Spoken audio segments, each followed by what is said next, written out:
Chapter 1691. She paused for a moment, then said, I don't want to see the people around me die again. I hope that they can live well. Hearing this, Guanxilin said, Don't worry, I'll help you. I can help you train them and increase their strength again. He was a Xian martial artist, and his current strength and cultivation were already at the top of the Xian martial artists. In addition, he had mastered quite a few martial arts techniques and killing moves. Training the Phoenix Guards shouldn't be difficult for him. Feng Jie nodded, then said, Then when we reach the valley, I'll leave the Phoenix Guards and the others to you. As for the problem of pills, don't worry. I'll provide you with enough pills so that everyone can advance in the shortest time possible. The group rested there for the night. When the sun rose the next day, they continued their journey towards their destination. Master, Madam, Master! Luo Yu and the others, who had arrived at the valley earlier than them, greeted them halfway. When they saw them, they cupped their hands and bowed, saying, Everything in the valley has been arranged. Master, Madam, please come in and rest. Father, Mother, go in and rest first, Feng Jie said, instructing Ling Hua and Ling Shuang to take care of her parents. What about you? Aren't you going to rest first? Don't tell me you still have things to do? Feng Xiao looked at Feng Jie and asked. She had been vigilant the entire time, protecting them, afraid that someone in the dark would target them. He knew that she hadn't rested well either. Du Fan and I will go strengthen the surrounding formations and barriers. Feng Jie smiled, saying, It's okay, I'm not tired. I'll go back after I've rearranged them. You guys go in first. All right then. Feng Xiao nodded, saying, If you're too tired, it won't be too late to do it tomorrow. I know. She looked at her mother, saying, Mother, go in with father first. Shangguan Wanrong revealed a faint smile. I know, you also don't need to be busy for too long. After her voice fell, she walked inside with Feng Xiao. Seeing them enter, she made arrangements for Luo Yu and the others, then said to Du Fan, Come with me. Yes, Du Fan replied and followed behind her. On this day, the Feng Wei and the others, as well as Feng Xiao and the others, were all present. Even though they had experienced so many things, the Feng Wei was still in an orderly formation with a piercingly cold aura. It was already evening by the time they finished setting up the surrounding formations and barriers. Feng Jie didn't go to rest. Instead, he brought Du Fan to the forest in the valley. As early as half an incense stick's time ago, Luo Yu and the others had received Feng Jie's order to wait here. Therefore, when Feng Jie walked over, all the Phoenix Guards were already standing there. Greetings, Master. Everyone knelt on one knee and saluted. Feng Jie stood in front of them and looked at the Feng Wei kneeling on one knee in front of him. He didn't know what to feel. There were so many people in the Feng family, but now there were only 88 people left. It could be said that none of the Feng Wei in the imperial palace had survived. And those who could survive were the people who were guarding the Feng family at that time, as well as some Feng Wei who were scattered outside to gather information. Chapter 1692. Yes. Sonorous and powerful voices rang out in unison. These days, their companions had died, their friends had died, but they had survived. Every time they thought of the helplessness they felt when they couldn't save them, they hated their own incompetence. Only strength could protect the people they wanted to protect. There was never a moment when they didn't want to become stronger. It would be difficult for them to do it on their own. However, if they had the help of their master, they believed that they could do it. Get up, she said, and after everyone stood up, she continued, I will provide you with the advancement pills, and my brother will train you during this time. I hope to see each and every one of you improve by leaps and bounds. She looked at them and said a few words to Guanxilin, then turned and left, leaving the people behind her to him. In the next few days, Feng Jie used all the spiritual herbs in her space to refine the advancement pills. After refining a batch of pills, she saw that there were fewer herbs in her space. She wanted to let Du Fan and the others go out, but in the end, she decided to go into the city herself. Just as she was about to tell her parents and prepare to go out, she met Guan Xilin waiting for her outside the courtyard. "Brother, what's the matter? I heard that you're going out?" Guan Xilin looked at her and asked. "Yes, I'm going to the city to buy some spiritual herbs. Why? Do you have something you want to buy?" "I'll buy it on the way back," Feng Jiu said. "What do I have to buy? I'm just worried that it's not safe for you to go out alone. How about this, I'll go with you."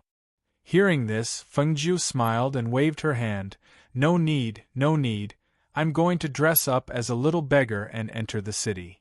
She flicked the red clothes on her body and said, "I can't wear this dazzling outfit, the news must have spread, there might be many people watching in the dark.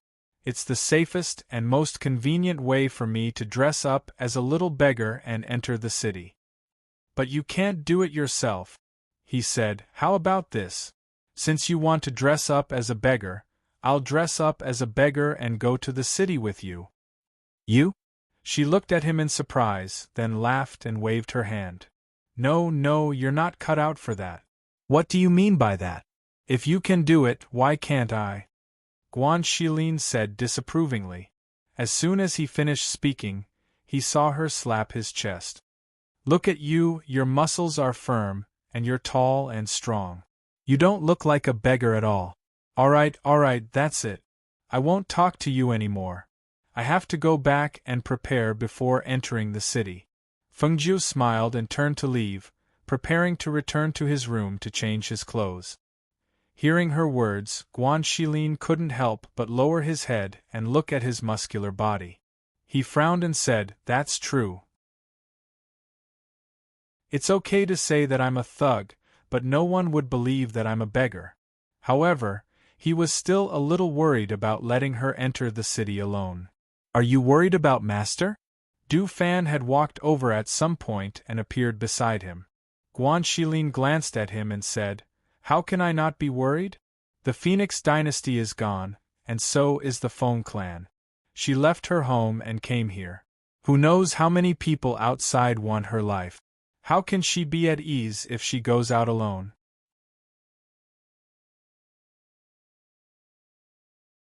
Chapter 1693. Guan Xilin glanced at him and said, "You seem to be very confident in her." He, that's true. Master has faced so many dangers and has always turned misfortune into fortune. It's just entering the city, what could possibly happen? Moreover, I believe that even if something were to happen, Master would have a way to deal with it. If you go with her, you might not be helping her, but you might even be a hindrance." Hearing this, Guan Xilin did not say anything else and just stood there quietly, until he saw Feng Jiu go back to her room and change into a shabby beggar's outfit and walk out along a small path. He could not help but sigh and did not follow her. That's right. Even Du Fan could see through her and trust her. How could he not trust her? With her strength, who could possibly be her opponent in this place? Even if there was danger, it would definitely not be that dangerous. Feng Jiu was wearing a shabby beggar's outfit and a pair of broken shoes that exposed 2 toes. She walked leisurely towards the city. Wearing this outfit and smearing her face with dust, she looked ordinary and inconspicuous. Whether it was on the mountain path or after entering the city, she only attracted the disdainful gazes of others. She did not wander around, but walked into the largest elixir store in the city. She took out a list and placed it in front of the shopkeeper. "Shopkeeper, I've collected all the herbs on this list and I'll give it to." Before she could finish, the shopkeeper raised his hand and slapped her away. "Where did this little beggar come from? Get out of here. Don't block our business. Quick, get out." The shopkeeper looked at the beggar's shabby clothes and skinny body. From the looks of it, she probably did not have anything valuable on her. He immediately waved his hand and began to chase her away. "Hey, don't chase me away. I'm here to buy things. Don't worry, I have money." She dodged as she smiled and handed the list to the shopkeeper. "Give me all the herbs on this list. You won't be short of benefits." The shopkeeper looked at him suspiciously. He took the list and looked at it. Immediately, he became angry and scolded. "Little bastard! You dare to say that you're not here to fool me? How many herbs did you say were on this list? A cart? A truckload of everything? You bastard, don't interfere with my business. Get lost. If you don't scram, I'll get someone to chase you out." Seeing this, Fengjiu had no choice but to put away the list. "You don't want to do business even when there's a chance. You're really a stubborn old man." She shook her head and walked out. She started with some of the smaller medicine shops and collected the medicine she needed. However, there were not many things in those smaller pharmacies, and some of the main ingredients were only enough for a dozen people. Seeing this, she set her sights on the underground black market in the city. "Looks like I have no choice but to make a trip to the black market." She still needed to cultivate in seclusion, so it was impossible for her to waste too much time on collecting spiritual herbs. The fastest way was to find the manager of this black market and let him do it. At the entrance of the black market, she handed over the black token. "I want to see your manager." The guard glanced at the black token, took it, and sent it inside. However, not long after, several people came out. "Our master wants you to leave immediately. Otherwise, don't blame us for being impolite." Hearing this, Fengjiu raised her eyebrows and her eyes moved slightly. "What do you mean? Where's my black token?"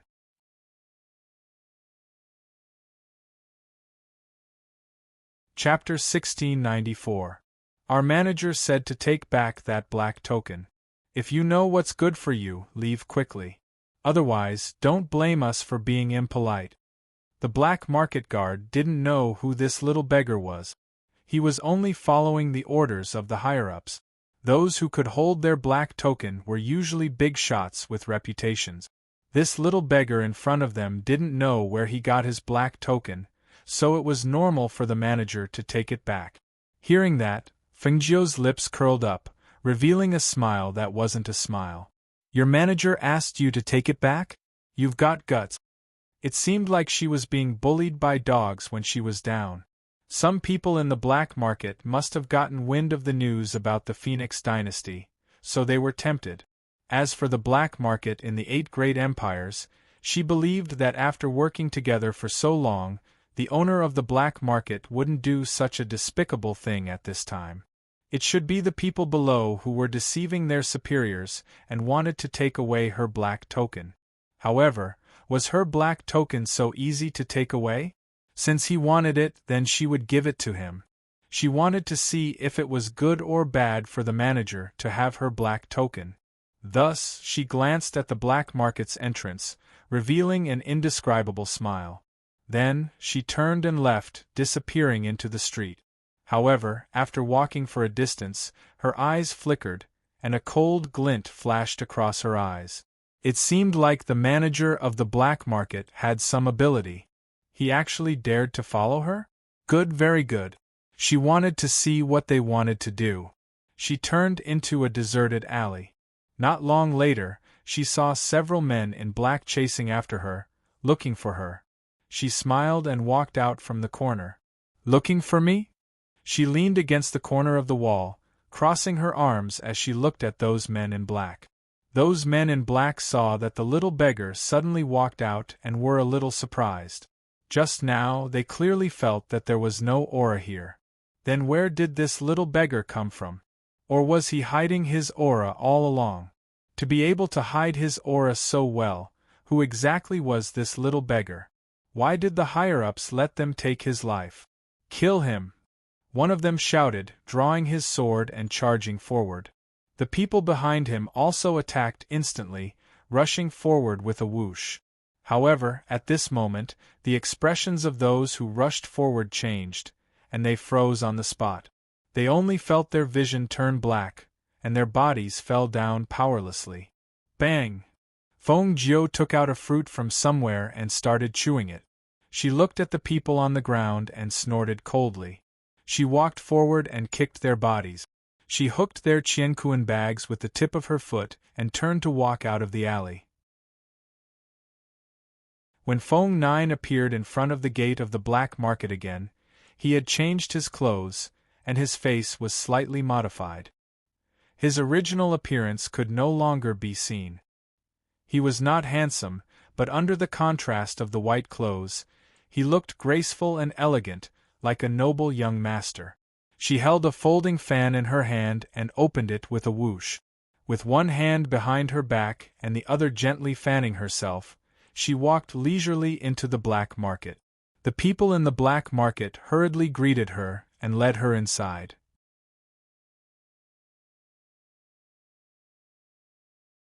Chapter 1695. Young master, you look unfamiliar. Is this your first time here? The manager asked. Feng Jiu glanced at him. You are. Oh, I forgot to introduce myself. My surname is Sun, and I'm the manager of the black market. Young master, you can call me Manager Sunday. He smiled and sized up the young master in white in front of him. So it's Manager Sunday. Feng Jiu glanced at him with a half smile. I'm not from here. I heard that the black market has things that the outside world doesn't have. Even elixirs can be collected in large quantities in a day. Therefore, I'd like to discuss business with Manager Sunday. Hearing this, Manager Sun's eyes flashed. Young master, you're a medicine merchant? Feng Jiu's lips curled. Why? Do you think the black market is picky when doing business? Haha, how could that be? Young master, this way please. Manager Sun smiled and gestured for him to enter. Under Manager Sun's lead, Feng Jiu entered. After sitting down, she took out a list. These are the elixirs I want. Manager Sun, see if you can help me gather them by tomorrow. She paused and smiled. As long as the elixirs are gathered, Manager Sun will naturally receive all the benefit. Hearing this, Manager Sun smiled and took a look. He was slightly surprised. You want so much? And they're not ordinary elixirs. Young master, the cost of these elixirs will be a huge sum of money. What he meant was, can you take out so much money? Manager Sun, don't worry. I can still afford this amount of money. As she spoke, she turned her hand and took out a crystal. This is a supreme grade crystal. Consider it a small reward for Manager Sunday. Once the matter is settled, the rest is more important. Looking at the dazzling supreme grade crystal, Manager Sun's heart skipped a beat. He concluded that this person must be the son of an aristocratic family. Otherwise, it would be impossible for him to have such a top-grade crystal stone. It should be known that the price of such a top-grade crystal stone was not cheap, but he actually gave it to him as a gift. It was obvious that his family was rich. All right, young master doesn't need to worry. I will definitely be able to prepare all the spirit herbs tonight and wait for young master to collect them tomorrow. However, he smiled and said, young master should also prepare some funds when you return. After all, there are so many spirit herbs. If we can't pay for them, we won't be able to hand them over to young master. I know. Manager Sun, don't worry. She flicked her robe and stood up. Then I'll have to trouble Manager Sun to help me settle this as soon as possible. Tomorrow morning, I'll bring the money for the medicine over. All right, leave it to me. Manager Sun couldn't help but have an excited smile on his face when he thought about the big business deal he had just made. He was prepared to personally send the white-clothed man out, but unexpectedly, the white-clothed man stopped when he reached the battle arena. Young master, could it be that you are also interested in this challenge? Manager Sun asked with a smile. He also stopped and looked at the two people fighting on the stage. It's quite fun. She rubbed her fists and said to Manager Sun, Manager Sun, you don't have to follow me. I want to go down and play a few rounds. You can go do your own thing. I see. All right, then I'll get someone to entertain you. Manager Sun waved his hand and called another person over. After giving a few instructions, he bid farewell to Feng Jiu and turned to do other things. Chapter 1696. She walked forward and registered outside the arena. Then, she placed her money and bet on herself to win. Then, she entered the arena and started sparring with the people inside. On the other side, manager's son, who had instructed people to prepare the medicinal herbs, was just finishing his instructions when a guard came over and reported in a low voice, "Manager, that young man in white has already won 10 rounds in a row and won a huge sum of money. Other than that, no one else dares to enter the arena." Won 10 rounds in a row? Isn't that person a golden core cultivator? Why is no one a match for him? Manager's son frowned slightly. He sized up that young man in white and saw that he was at the peak of the golden core realm at such a young age. That was why he thought that he should be a disciple of a large family clan. Although he was young, his talent was outstanding. However, in the arena, how could no one be a match for him at the peak of the golden core realm? That young man in white's movement technique is strange. He didn't hit his subordinates too hard. However, every one of them was knocked out in less than 3 moves. Hearing this, manager's son turned and walked towards the arena, intending to take a look himself. However, before he reached the arena, he saw the white-clothed young man walk out of the arena with a flick of his robe. He then followed an old man to the back. He stopped in his tracks and stared at the old man with a frown. "Isn't that elder he? Why is he at the front?" "I don't know. We didn't inform him," the guard beside him said. The black market was divided into 2 factions. One belonged to the president and the other belonged to the 2 elders who guarded the black market. The manager naturally obeyed the president's orders, and so did they. However, some of them obeyed the 2 elders' orders. Both sides had their own forces behind them, and they couldn't stand the actions of the other party. Hence, there was no lack of secret fighting. They wanted to push the 2 elders away, and the 2 elders wanted to pull the president down. At this moment, seeing that one of the 2 elders had actually appeared in front of them, they were naturally puzzled. Behind them, the old man who brought Fengjiu to a guest room ordered someone to guard the door.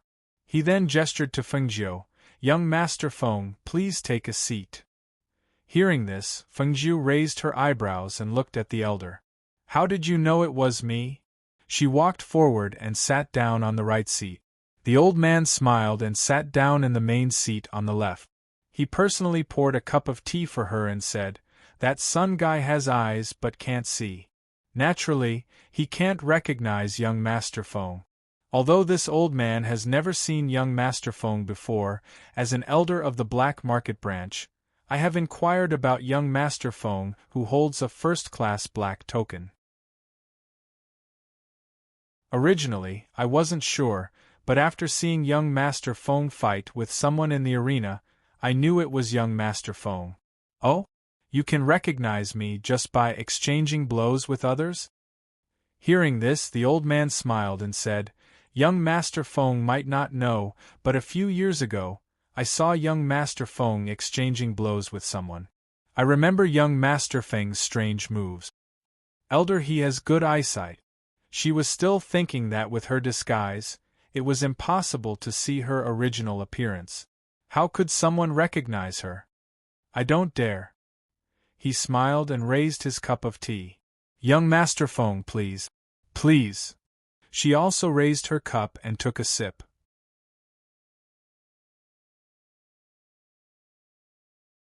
Chapter 1697. As an elder of the black market, even if it was just a branch elder, he knew how powerful the ghost doctor's name was these few years. Even an elder like him didn't have as many rich experiences and fortuitous encounters as she did. He heard that she even went to the 8 great empires, but he didn't expect that he would come back here again and see her here. Seeing her here, he could more or less guess that the recent rumor of the Phoenix Empire being burned down was related to her.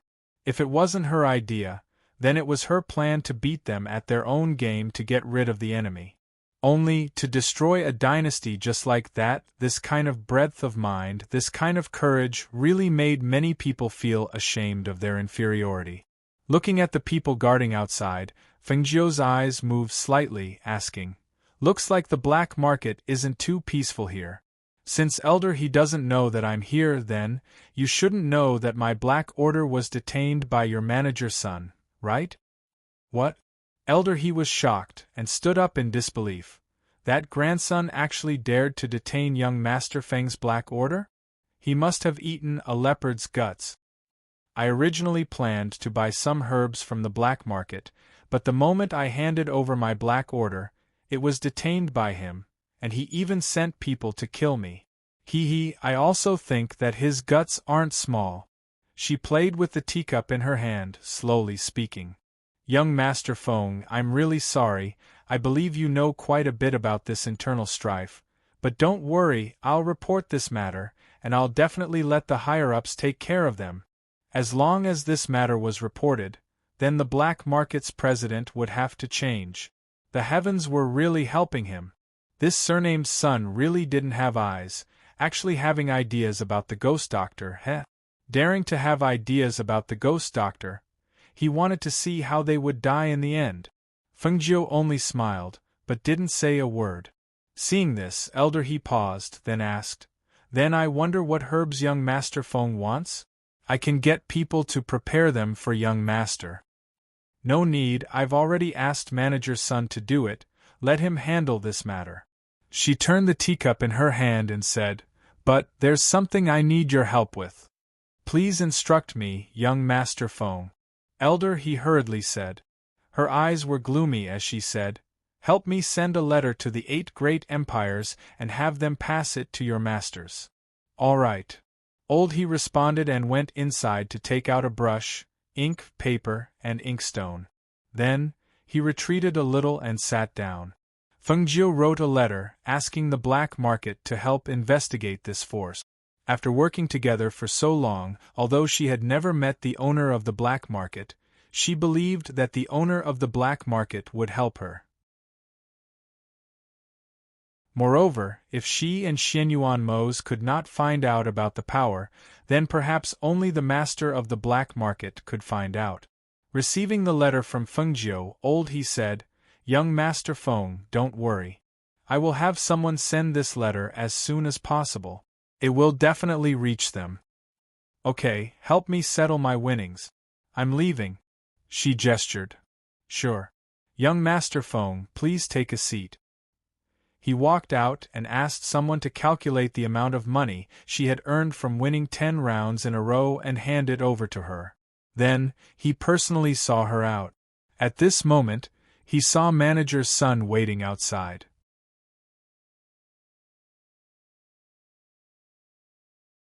Chapter 1698. What do you mean by receiving your guests? Old he snorted. The guests here are all from the black market. I happened to be free and saw that this young master's skills were extraordinary, so I chatted with him for a while and drank a cup of tea with him. Why? Do I need your permission? Ha ha ha, I wouldn't dare. You are the mayor of the black market. I am just a small manager. How would I dare to ask?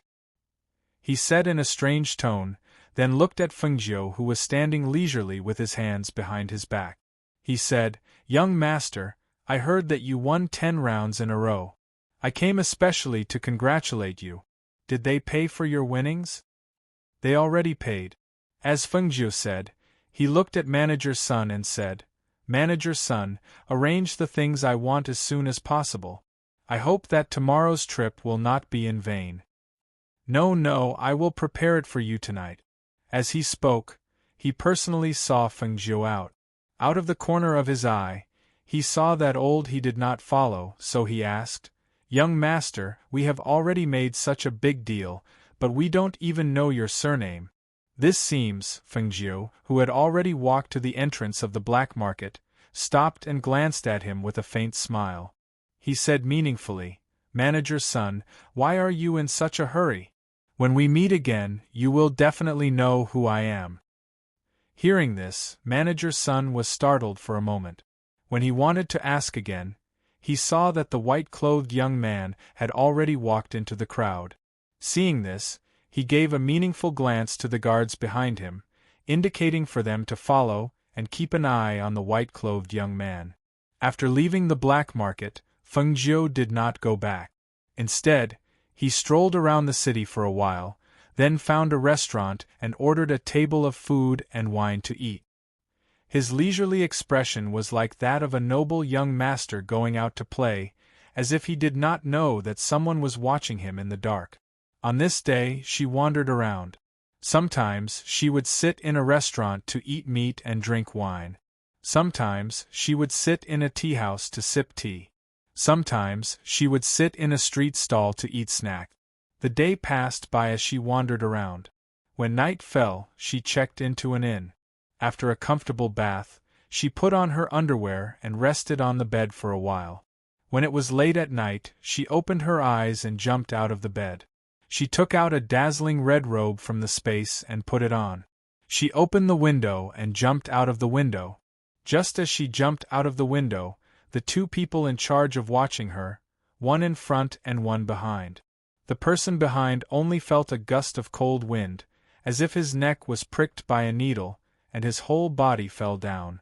When the person in front heard the commotion, he rushed to the back to take a look, only to see that person collapsed in the corner of the wall. He immediately went forward, but before he could do anything, he also collapsed. "You dare to follow me with this kind of skill?" she coldly snorted. Her red robe fluttered, and she stepped on the wind and headed towards the black market. She had come in during the day, so she was very familiar with the route. After she snuck in, she headed straight for the black market's medicine pavilion. One day's time was enough for manager's son to move the medicinal ingredients. When she saw the person guarding the medicine pavilion, her eyes moved slightly. Feeling the movement of the wind, she directly grabbed a handful of medicinal powder and opened her hand, letting the medicinal powder drift in the air with the night wind. In the backyard of the black market, he was talking to another elder about seeing the ghost Dr. Fengjiu today.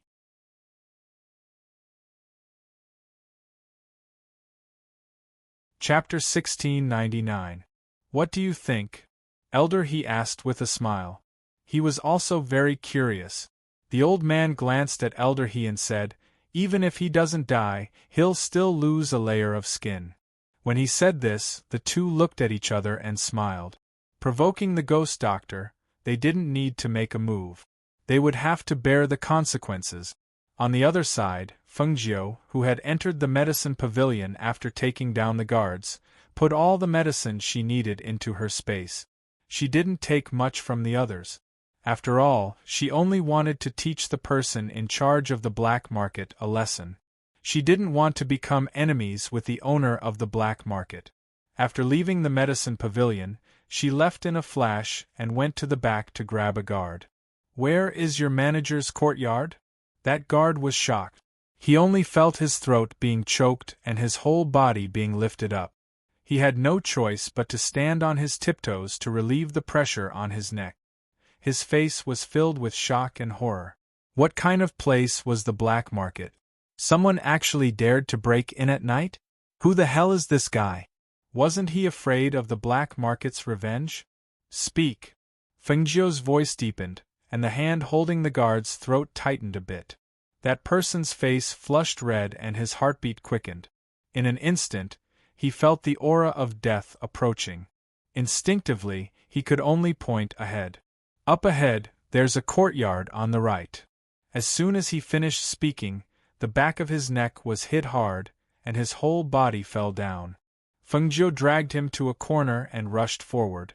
She didn't know if the people of the black market were overconfident or if they felt that no one would dare to enter the black market at night.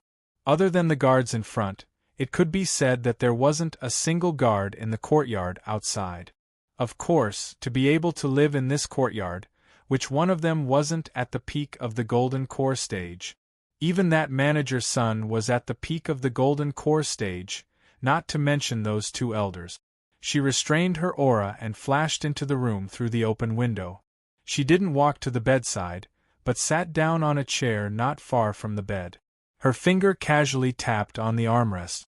Knock, knock, knock, knock. In the quiet night, a few soft knocks were exceptionally clear. Almost at the same time, manager's son woke up abruptly. As he jumped up, he lifted the bed curtains and shouted, Who is it? However, when he borrowed the night light that shone into the room and saw the handsome and devilish young man in red sitting on the chair, he couldn't help but be shocked. Ghost, doctor. Hee, I thought you would say it's a ghost. She chuckled as she looked at the person whose face had turned pale from fright. However, when manager's son heard this voice, he was even more shocked. He pointed at Fengjiu in disbelief. You are the white-robed young master from today. What are you doing here? You just found out? She raised her eyebrows and curled her lips into a devilish smile. Didn't I tell you before? When you see me again, you'll know who I am. Hearing this, manager's son retreated in fear and opened his mouth to call for help. However, just as he opened his mouth, and before he could make a sound, he felt a strong pressure coming towards him, causing the blood in his body to run amok. A mouthful of blood violently spat out from his throat. Pooh!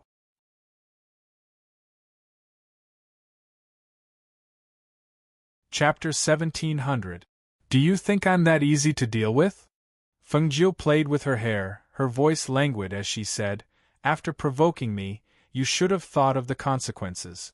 Isn't that right, manager's son? She stood up, flicked her robes, and walked towards the bed step by step. Looking at the person sitting by the bed, she suddenly reached out and pinched his chin. Tell me, how should I repay you? Manager's son's eyes widened as he stared at her in horror. He wanted to shake his head, but he couldn't. It was as if his body had been nailed to the ground, unable to move. He knew that this was the pressure of a strong cultivator that had directly stunned him. At this moment, he was filled with regret. If he had known that the ghost doctor was so difficult to deal with, if he had known that she was so terrifying, he definitely wouldn't have gone against her. I have quite a few strange pills on hand. How about I reward you with one? She revealed an evil smile, and with a flip of her other hand, a dark green pill appeared in the palm of her hand. Looking at the strange dark green pill, cold sweat dripped from manager's son's forehead. His body stiffened and he wanted to retreat, but his chin was pinched open. Eat it. No need to be polite. Take this pill as a gift from me. She stuffed the pill into his mouth and said, Oh, I forgot to tell you. I've already stored away all the medicine in the medicine collection pavilion. You don't have to wait for me to collect the medicine tomorrow. It'll save you the trouble. She released his chin and retreated a few steps. Her beautiful eyes narrowed and she smiled wickedly. Don't worry, I won't kill you. I'll leave you for the higher-ups to deal with. As for the effects of this pill, I think you'll find out very soon. As soon as she finished speaking, the red figure flashed, and she stepped through the door and left. Not long after, she disappeared into the night. Once she left, the pressure in the entire room also dissipated, and the force that was suppressing him also disappeared without a trace. However, when he thought of the pill he had eaten, his face couldn't help but turn pale. His entire body went limp on the bed as he shouted outside. Someone come! Someone come quickly! However, there was no one guarding outside the courtyard, and the people nearby had already been taken down by Fengjiu. For a moment, no one heard anything. About the time it took for an incense stick to burn, the guard who fell in the medicine pavilion was discovered by the patrolling guards. In a moment, the lights were lit and everyone quickly went to inform their superiors. Some ran to inform the two elders, while others ran to inform Manager Sunday. Not good, elder, something has happened. A guard hurriedly slammed on the door and shouted. In the room, the two men who were chatting while playing chess paused and looked at each other. One of them asked, What happened? Someone snuck into the medicine pavilion and stole most of the spirit medicines inside. The guard outside said. The door opened and a person walked out. How could it be stolen? Isn't there a guardian guarding that place all day long? Yes, but the medicine that was brought in today is all gone. As for how much we lost, we have already sent someone to check. Also, someone has already gone to inform Manager Sunday, the guard reported.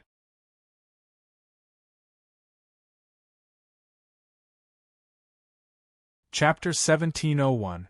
The guard lowered his head. The guards have all fainted. Hearing this, the two elders immediately walked out. When they arrived at the pavilion of medicine, they saw that most of the medicine was still there. Only the batch of medicine that had just been brought in today was missing. Seeing this, the two elders already knew who did it. At this moment, a guard hurriedly reported, "Not good, elder, manager's son, he." The two elders didn't ask any questions. Instead, they walked straight to manager's son's courtyard. As soon as they entered the courtyard, they heard a terrified scream coming from inside. They couldn't help but stop in their tracks. After hesitating for a while, they walked in. No, quick, get me a doctor. Get a doctor. Manager's son's terrified voice came from inside the room. No one knew what he was saying. They only knew that he was frantically asking someone to get a doctor. As soon as they entered the room, they could smell the thick stench of blood. The two elders frowned. What's going on? What happened to manager's son? A guard stepped forward and said, "Elder, manager's son is hiding on the bed and doesn't dare to let us near him. He won't even let us see. We don't know what happened to him. However, the smell of blood in the room is very strong. I'm afraid." Hearing this, the two elders stepped forward and pulled open the bed curtain. When they saw the person who was curled up in the corner of the bed, they couldn't help but jump in fright. Their faces were full of horror. They immediately let go of the bed curtain and took 3 steps back. The two elders' hearts were like a tidal wave, stirring up thousands of waves. When they saw the scene, they felt a chill run down their spine. They couldn't believe it. During the day, he was still fine. At this moment, he didn't even look like a human or a ghost. The moment the bed curtain was pulled open, the two elders saw manager's son curled up in the corner of the bed. He was wearing a white inner robe, but his entire body was drenched in blood. It was as if his skin and flesh were falling off. Layer by layer, it was a ghastly sight. "The doctor is here, the doctor is here." The guard brought the doctor in. Following him were the alchemists from the black market. When they heard that something had happened, they came over to take a look. "Open the bed curtain and ask manager's son to come out," the doctor said as he smelled the thick stench of blood. He then opened the doors and windows to disperse the smell. Doctor, you have to save me, you have to save me." Manager's son rushed out and grabbed the old man in front. "Hurry up and take a look at me. What's wrong with me? What's wrong with me? Will I die? Will he die?" When they saw manager's son rushing out from the bed, other than the two elders who had seen his condition earlier, everyone else was shocked and involuntarily retreated. Even the doctor paled in fright when he was grabbed by manager's son's bloody hand. He hurriedly shouted, You, let go of my hand and sit down first. I'll take a look at you. You have to save me. You have to save me. If you don't save me, I will definitely die. I will definitely suffer a fate worse than death." He murmured. It was unknown if he was scared silly or what, but his flesh was peeling off and his blood dyed his inner clothes red. However, it was as if he didn't feel anything. His expression was somewhat crazy. When the alchemist and the two black market doctors saw this scene, they could not help but shudder. They looked at him in shock and asked, How did this happen?"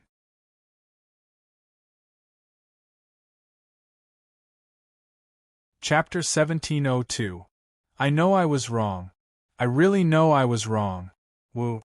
I don't dare anymore, I really don't dare anymore. Amidst manager's son's cries, the old man finished his diagnosis, but shook his head with a serious expression. "This old man is powerless, please find someone more qualified." With that, he turned and walked out. Seeing this, he instructed, "Let manager's son take care of him." Then he left with everyone, leaving behind manager's son, who was still muttering to himself.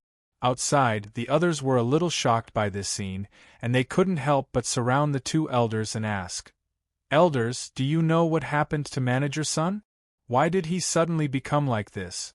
I heard that there were people who came to the medicine pavilion to steal medicinal ingredients tonight? Humph.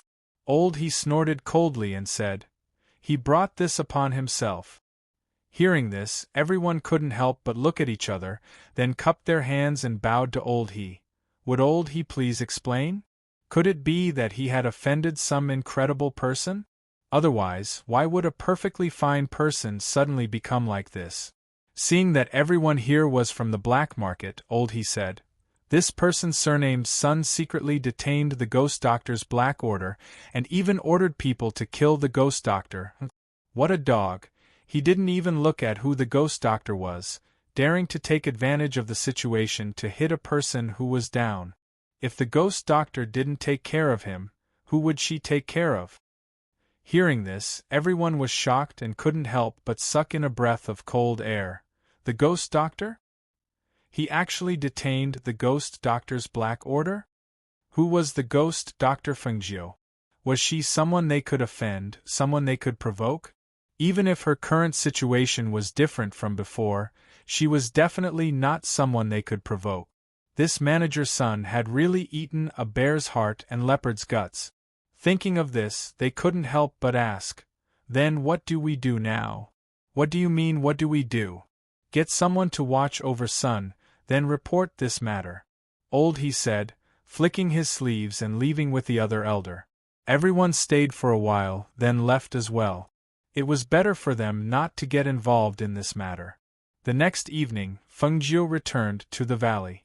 Shangguan Wanrong and the others, who had been waiting for her, were relieved to see her return safely. Xiaojiu, there's porridge in the kitchen that's still warm. Eat some first. Shangguan Wanrong looked her up and down and asked, are you hurt? No, it went very smoothly. The medicinal herbs this time are enough for me to refine a lot of medicinal pills. Of course, she didn't take back the black order. However, it didn't matter if she didn't get the black token back.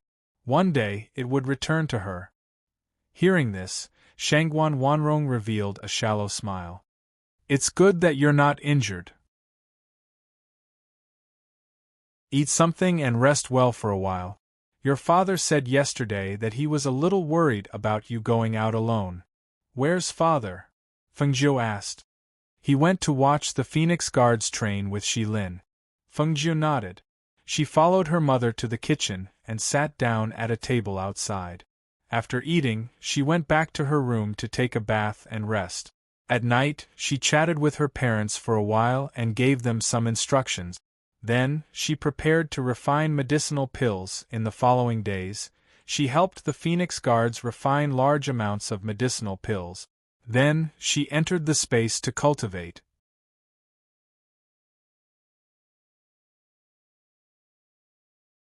Chapter 1703. Days passed, and the time in the space was 3 times longer than outside. During this period, Fengjiu had been cultivating in the space, and her few contracted beasts were also cultivating in the space. Apart from increasing her own strength, she also hoped to increase the strength of her contracted beasts. This way, they could be of help even when fighting against a fairy realm expert. The Fire Phoenix's strength was needless to say, but Lao Bai, Tun Yun, and the little black bear's strength were also increased by another level, helping them to break through together. Therefore, apart from the Phoenix Guards who had elixirs to help them, the spiritual beasts in the space also had elixirs to help with their cultivation. On this day, while sitting cross-legged in the space, she felt that she was about to break through the peak of the nascent soul stage and enter the fairy realm. She opened her eyes and looked up at the sky in the space. This space was a world of its own, and there was only day and night. She had only been cultivating and advancing in this space, but she had never experienced the heavenly thunder tempering when she broke through. She didn't know if she could go through the tribulation here. If she could go through the tribulation in this space, then no matter how big the commotion of her advancement was, it wouldn't attract anyone's attention. However, could it be done here? In the past, the green lotus in her belly would naturally devour the surrounding vitality when she broke through. However, after such a long period of cultivation and control, She could already control the green lotus in her belly very well. She didn't have to worry about the green lotus absorbing the vitality of the spiritual herbs and the spiritual energy in the air. Will there be heavenly thunder in here? Can this space withstand it? She murmured softly, and a thought appeared in her mind. Since she didn't know, why not give it a try? If it was possible, then she could come here if she wanted to advance in the future. Cultivating and advancing in here would be more helpful to her strength, wouldn't it? Even if she failed, she would at most miss the opportunity to advance this time. She could still advance again after some time. Since there were no fatal disadvantages, why not give it a try? After making up her mind, she took a deep breath and slowly closed her eyes. She didn't plan to use any elixirs to advance this time. She knew that the further she advanced, the harder it would be for her to improve her abilities, especially since most of the experts who had reached the fairy realm were over 100 years old. At her age, if she could directly enter the fairy realm, she would definitely have a high chance of improving her abilities again. She placed her hands on her knees, palms facing upwards. Her entire body gradually relaxed. Her heart was filled with firm conviction. She abandoned all distracting thoughts and calmed her heart, allowing herself to become one with this piece of heaven and earth. A pure spiritual aura emanated from her body. It was like a cheerful fairy circling around her, jumping in the air. The specks of light had several colors, and they were as dazzling as the stars. A person with a single element would only have one type of light. She herself was of the 5 elements, and the fire element was the strongest. Therefore, among the light that surrounded her, the fire element was the strongest. The pure spiritual aura on her body gradually merged with the pure aura of the world, and the surrounding spiritual aura was attracted. Some of it surrounded her, and some of it drilled into her body.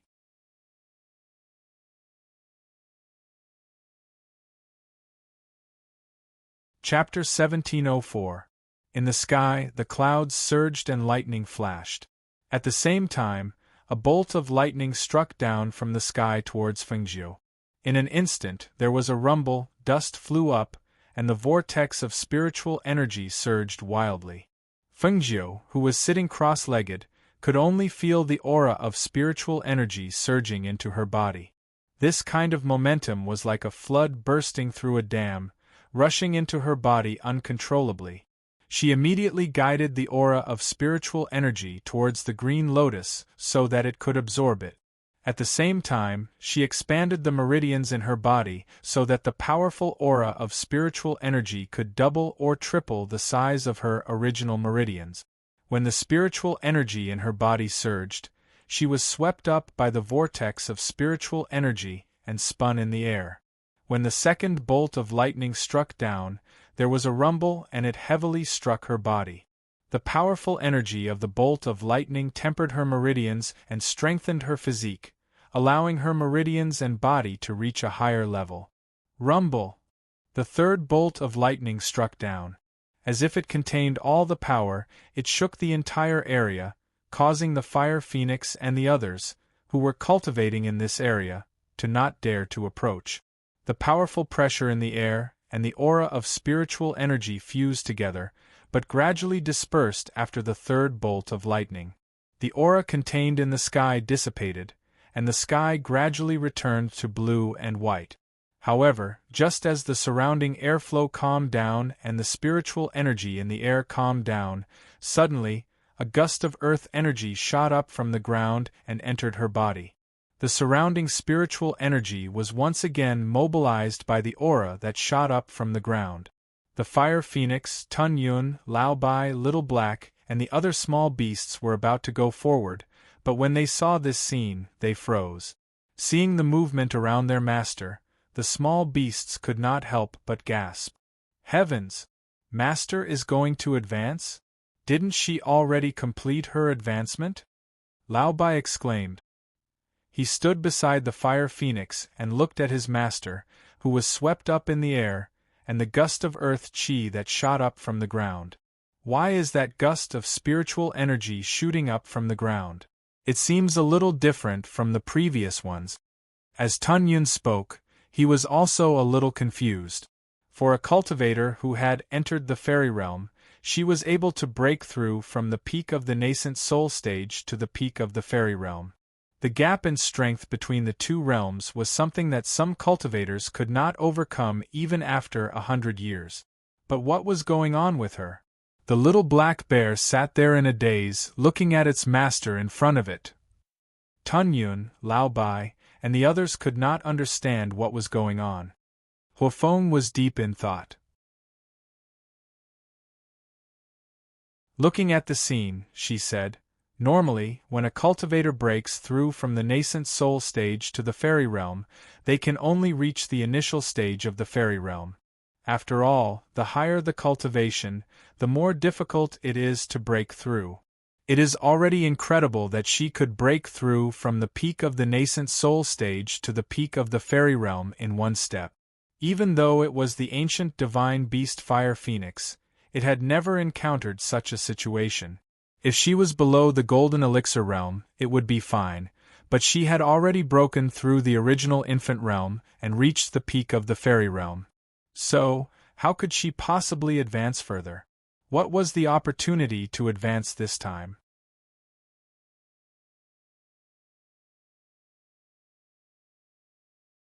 Chapter 1705. I got it. It's the green lotus. The fire phoenix exclaimed softly. It knew that Fengjiu had a chaotic green lotus. This green lotus had the ability to regenerate and was very mysterious. Now that she had reached the peak of the fairy realm and was able to break through again, it must be because of this chaotic green lotus. In terms of cultivation, the level above the Yuanying stage was the fairy realm, and above that was the fairy realm. This meant that if she succeeded in breaking through again, she would enter the fairy realm from the peak of the fairy realm. Fairy realm. There were less than 5 in the entire 8 great empires. If she could really enter the fairy realm and become a fairy realm, then she would be a powerhouse whose strength could shake a region. Thinking of this, the fire phoenix could not help but feel excited. It stared at Fengjiu, who was breaking through in front of it, hoping that she could break through again. This way, even if she reached the upper reaches of the continent, she would be able to stand firm. However, this breakthrough was not so easy. A few days had passed, and there were still no signs of a breakthrough. A few small beasts stood guard not far away. Another half a month had passed, and it was still the same. There was no breakthrough. Seeing this, they guessed that the breakthrough this time would not be so fast, so they all retreated and did not pay attention to the progress of their master's breakthrough. Outside, Guan Shilin and Feng Xiao had been training the Phoenix Guards and helping them to improve their strength. They had not seen Fengjiu for half a month, but they did not disturb her because Fengjiu had told them that if she did not come out, no one was to disturb her. In addition, the courtyard where she lived was covered with formations and enchantments. Even if they wanted to enter, they could not. Perhaps it was because of the passing of their companions and loved ones that they all had a common goal. No matter how hard the training was, the Phoenix Guards and the others did not complain. They strengthened their cultivation day and night. As the days passed, with the help of medicinal pills, each of their strength increased rapidly. However, 1 month passed, 3 months passed, and in the blink of an eye, 6 months had passed. Every Phoenix Guard's combat power and strength had increased by 1 to 2 levels. However, after training hard for half a year, they still had not seen their master come out. This made them a little worried. Master has been in seclusion for half a year, right? She hasn't come out for so long. Is she okay? What are you talking about? How could something happen to Master when he's in seclusion? But it's been too long, and I haven't heard any sounds of him advancing. Besides, it's not like there aren't any cultivators who died in the process of breaking through. Why did you hit me? The Phoenix Guard scratched his head. When he turned around and saw that it was his captain, he could not help but keep quiet and did not dare to speak again. What nonsense are you all talking about? Did he have too much free time? If you have too much free time, then continue to practice. Luo Yu glared at the few people who were chatting as he shouted. Captain, we don't have any other intentions. We're just a little worried, said the Phoenix Guard. What are you worried about? What was there to worry about? You'd better worry about waiting for Master to come out of seclusion to check your fighting strength. Luo Yu coldly snorted and said, before she went into seclusion, she said that the top 10 would be rewarded, and the bottom 10 would also be punished. Hearing this, the Phoenix Guards hurriedly responded and quickly left to continue their training.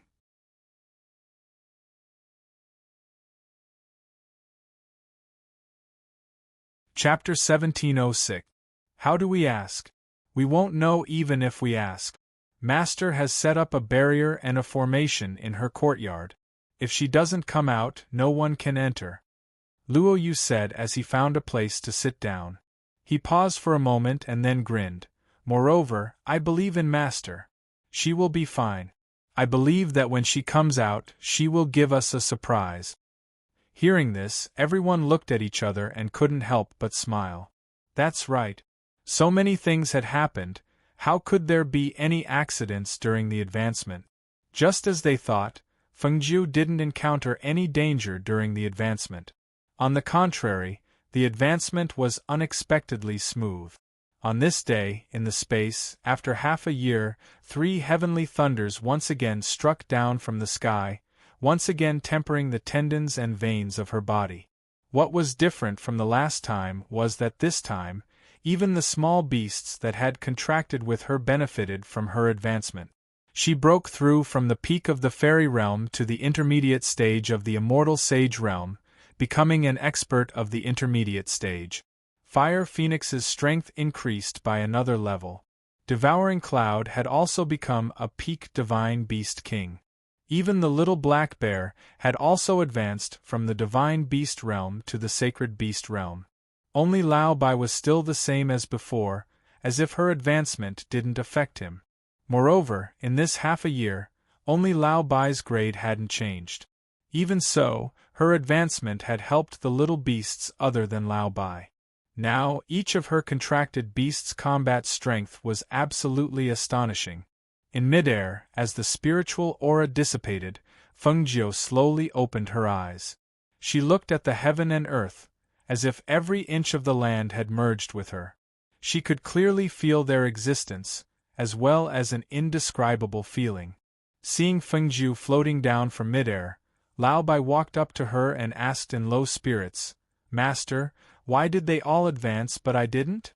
He could understand why Fire Phoenix and Devouring Cloud had advanced, but why did Little Black advance while he didn't? Was it because he was a mutated beast? Was that why his advancement was slow? Hearing this, Fengjiu looked at Lao Bai and smiled. He patted his head and said, It's okay. It's good that you worked hard. She turned to look at Fire Phoenix, Swallowing Cloud and Little Black. She smiled and said, You've been here for so long. Let's go out and have some fun. All right. The little beasts replied. Suddenly, Tun Yun seemed to have thought of something and said, Master, the fruit on that vase tree seems to have ripened. Hearing this, before Fengjiu could react, Lao Bai, who had been lowering his head in a bad mood, suddenly raised his head and said while drooling, Cooked? Really? I'll go take a look. As soon as he finished speaking, a whirlwind appeared beside him. When he looked again, Lao Bai had already disappeared. Fengjiu was stunned for a moment. He quickly regained his senses and chased after him. Old Bai's craving is acting up again. Are you planning to steal my spirit fruit? Quick, chase after him. There are only 5 fruits on that tree. Don't let him steal them. Hearing this, Fire Phoenix and Devouring Cloud immediately rushed towards the vase tree and chased closely behind Fengjiu. As for the little black bear cub, it tilted its head and slowly ran after them. The fruit, the spirit fruit, is really ripened.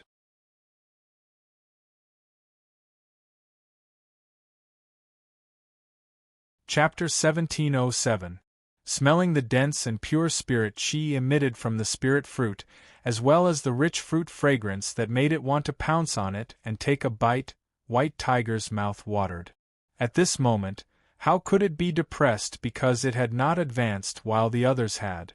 At this moment, it only wanted to taste the fruit. White Tiger had been watching this fruit since its owner brought it in. It had been watering it and waiting for it to turn from green to red. However, it did not pay much attention to it during this period of time, and did not expect it to have ripened. It was as if the little wife that humans had been raising had finally grown up and could eat. Looking at the bright red color, it swallowed its saliva, opened its mouth, and moved forward to bite one of them off. Today, no one could stop White Tiger from eating it. Crunch!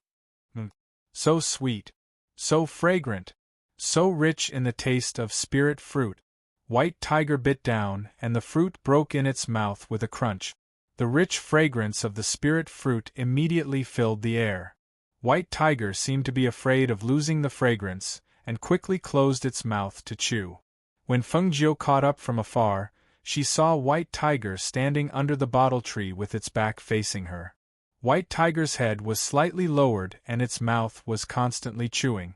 She immediately glared at White Tiger. "You, White Tiger! I clearly told you not to steal this spirit fruit. Did you take my words for granted?" Hearing the voice behind him, White Tiger sped up its chewing. However, due to the shock, it accidentally swallowed the core of the fruit. It only felt that the core was stuck in its throat and could not move up or down. It was so suffocating that it could not breathe. Hiss! Hiss! White Tiger lowered its head and wanted to spit out the core. However, the core was stuck in its throat and could not come out. It could not help but kneel down and lay down on the ground, hissing. Fengjiu was startled when she saw this. She quickly walked forward and said, "Look at you, you're eating secretly." She held White Tiger's chin with one hand and touched its throat with the other. She pressed down hard and saw White Tiger spit out the core. Phew! We're saved. Lao Bai's entire body fell down, lying on his back. Looking at his master and his other 3 companions, he grinned and said, "Master, that fruit is very fragrant, very sweet, very crispy, and very delicious." "Delicious my ass." Fengjiu slapped his hand down. "I only have 5 fruits, and I don't even know what kind of fruit they are. You ate one just like that. Are you ignoring my words? Master, you can't blame me for this. The fruit flew into my mouth by itself, really." Its eyes darted around and it lowered its head, not daring to look at her. This is a spirit fruit tree that was originally guarded by a group of snakes. If you eat it just like that, don't come looking for me if something happens. She crossed her arms and snorted. It was not that she could not bear to let White Tiger eat it. However, what kind of spirit fruit did this bottle of fruit belong to? What was its use? Back then, the group of snakes guarded it very tightly. She had not even figured out the use of this fruit, and she had already let White Tiger eat it. Now that White Tiger had eaten it, even if she did not eat it, there was no point in saying anything. Thus, she took a deep breath and said, "Hurry up, while you still remember, try to recall the taste of the fruit you ate. Also, do you feel any different after eating the fruit?"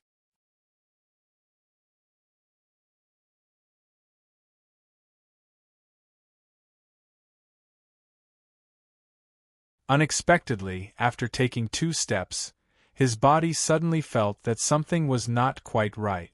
Yes. With a muffled groan, its entire body fell to the ground. Its body was twitching, scaring the little black bear and Tun Yun who were beside it. Hearing the commotion behind him, Fengjiu turned around and was also shocked. He quickly went forward. "Old Bai, what happened to you?" Lao Bai's body was twitching. He looked at Fengjiu and said, "Master, I might die." Fengjiu's heart sank. "No, don't worry. Even if you're poisoned, I'll save you." "Master, I'm dying. My whole body feels terrible, like I'm going to be torn apart, ah." Chapter 1709. Seeing that Fengjiu was repelled by the light, the fire phoenix and the other two beasts quickly retreated. They looked at Lao Bai, who was rolling on the ground, in shock. What was going on? Lao Bai, who was lying on the ground, was emitting a blinding white light. They could only see him rolling on the ground and screaming in pain. Fengjiu, who was repelled, sat on the ground and looked at the screaming Lao Bai in shock. She was stunned for a moment, then exclaimed in a low voice, "Lao Bai is about to evolve." The spiritual energy in the surroundings surged towards where Lao Bai was and lingered around him for a long time. Lao Bai's body was surrounded by a dazzling white light, but one could vaguely see that his body seemed to be undergoing some changes. Evolving? Fire Phoenix and Tun Yun looked at each other in shock. Lao Bai's abilities were as good as nothing. He was a mutated beast, but he did not seem to have any special abilities. Furthermore, he was not a mythical beast. At most, he could only be called a holy beast. Even if a holy beast were to evolve into a mythical beast, it should not be like this, right? Or was it because he was a mutated beast, so he was different from other mythical beasts? Hiss. "Master, I'm dying!" Lao Bai screamed, his voice shrill and hoarse. Fengjiu suddenly regained her senses. She did not go forward, but said to Lao Bai with a serious expression, "Lao Bai, you're about to evolve. Quickly stabilize your mind and endure it. As long as you endure it, you can advance to the next level." But it hurts. It's like someone is cutting my flesh with a knife. What if I can't endure it?" Lao Bai asked. Fengjiu's eyes darkened. "If you can't endure it, you'll die." As soon as she finished speaking, she looked up at the sky. Dark clouds were gathering there, and lightning flashed through the clouds. The sound of thunder could be heard faintly from the clouds. It seemed that Lao Bai was not just evolving, he might be mutating. Mutated beasts were extremely rare, and their hidden abilities were unknown. Lao Bai was originally a mutated beast, so he had the head of a dragon and the body of a horse. If he ran, he would be extremely fast and powerful. However, no one had seen his attributes and special abilities in battle. If he mutated again, then, what kind of mutated beast would he become? It was more difficult for mutated beasts to evolve than other mythical beasts, and the mortality rate was higher. Thinking of this, Fengjiu let out a sigh of relief. She took out a pill from her space and flicked it at Lao Bai, and shouted, "Lao Bai, open your mouth." Lao Bai cried out in pain because of the tearing pain in his body. His strength was gradually disappearing. Although he wanted to do as his master said and make a breakthrough, he felt that his life force was already slipping away. At this time, when it heard its master's voice, it looked towards her and saw a pill being thrown towards it. It instinctively opened its mouth and swallowed the pill. As soon as the pill entered its mouth, a rich spiritual aura spread through its throat. As the pill slid down its stomach, its physical strength, which had been gradually losing, quickly recovered. It was unknown whether it was the pill's effect or Lao Bai's own problem, but Lao Bai screamed at the sky, and a strong pressure, accompanied by spiritual aura, spread out like ripples in water. Chapter 1710. At this moment, Lao Bai, who had been lying on the ground, stood up and shook his body. Suddenly, his horse body disappeared, and he turned into a white dragon. The dragon's body was so thick that it was impossible for one person to wrap their arms around it. It was about 3 meters long, and its scales glowed with a silver light. Its 4 dragon claws were sharp and cold. When it lifted its head with 2 dragon horns, its 2 whiskers swayed with its breath. Its dragon eyes were wide open, and it seemed to be confused and doubtful. Fengjiu was dumbfounded. She stood there and stared blankly at Lao Bai, who had suddenly turned from a white horse into a white dragon. If Lao Bai originally only looked half like a dragon, then now, he looked like a dragon from head to toe. The Fire Phoenix and Tun Yun were rather dumbfounded as well. They stared at the bewildered Senior White who was hovering in the air. Senior White's eyes were wide open as he sized up Tun Yun's body and tail. The two beasts didn't know what to say. Wasn't Lao Bai just a horse? At most, it was a mutated horse. How did it suddenly turn into a dragon? After recovering from the shock, Lao Bai suddenly exclaimed, "Ah! Master! I've mutated again." He jumped up and down in the air. Soon, he arrived in front of Fengjiu. His bulging dragon eyes were filled with excitement. "Master, look at me now. Isn't it better than my original horse body? Don't you feel that I've become more advanced? Did I suddenly turn from a horse into a dragon? Master, do you think I'm part of the dragon race now?" He wagged his dragon tail excitedly. He felt that he had become one level higher. Fengjiu blinked and looked at Lao Bai. She reached out and touched the silver-white scales on his body. "You've really become a dragon?" With that, she touched the horn among the dragon horns.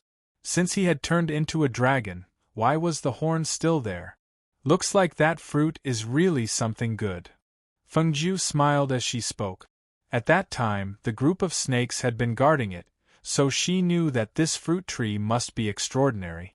Now that she saw Lao Bai evolve into a dragon, she could imagine that this fruit indeed had the ability to stimulate potential and make spirit beasts mutate.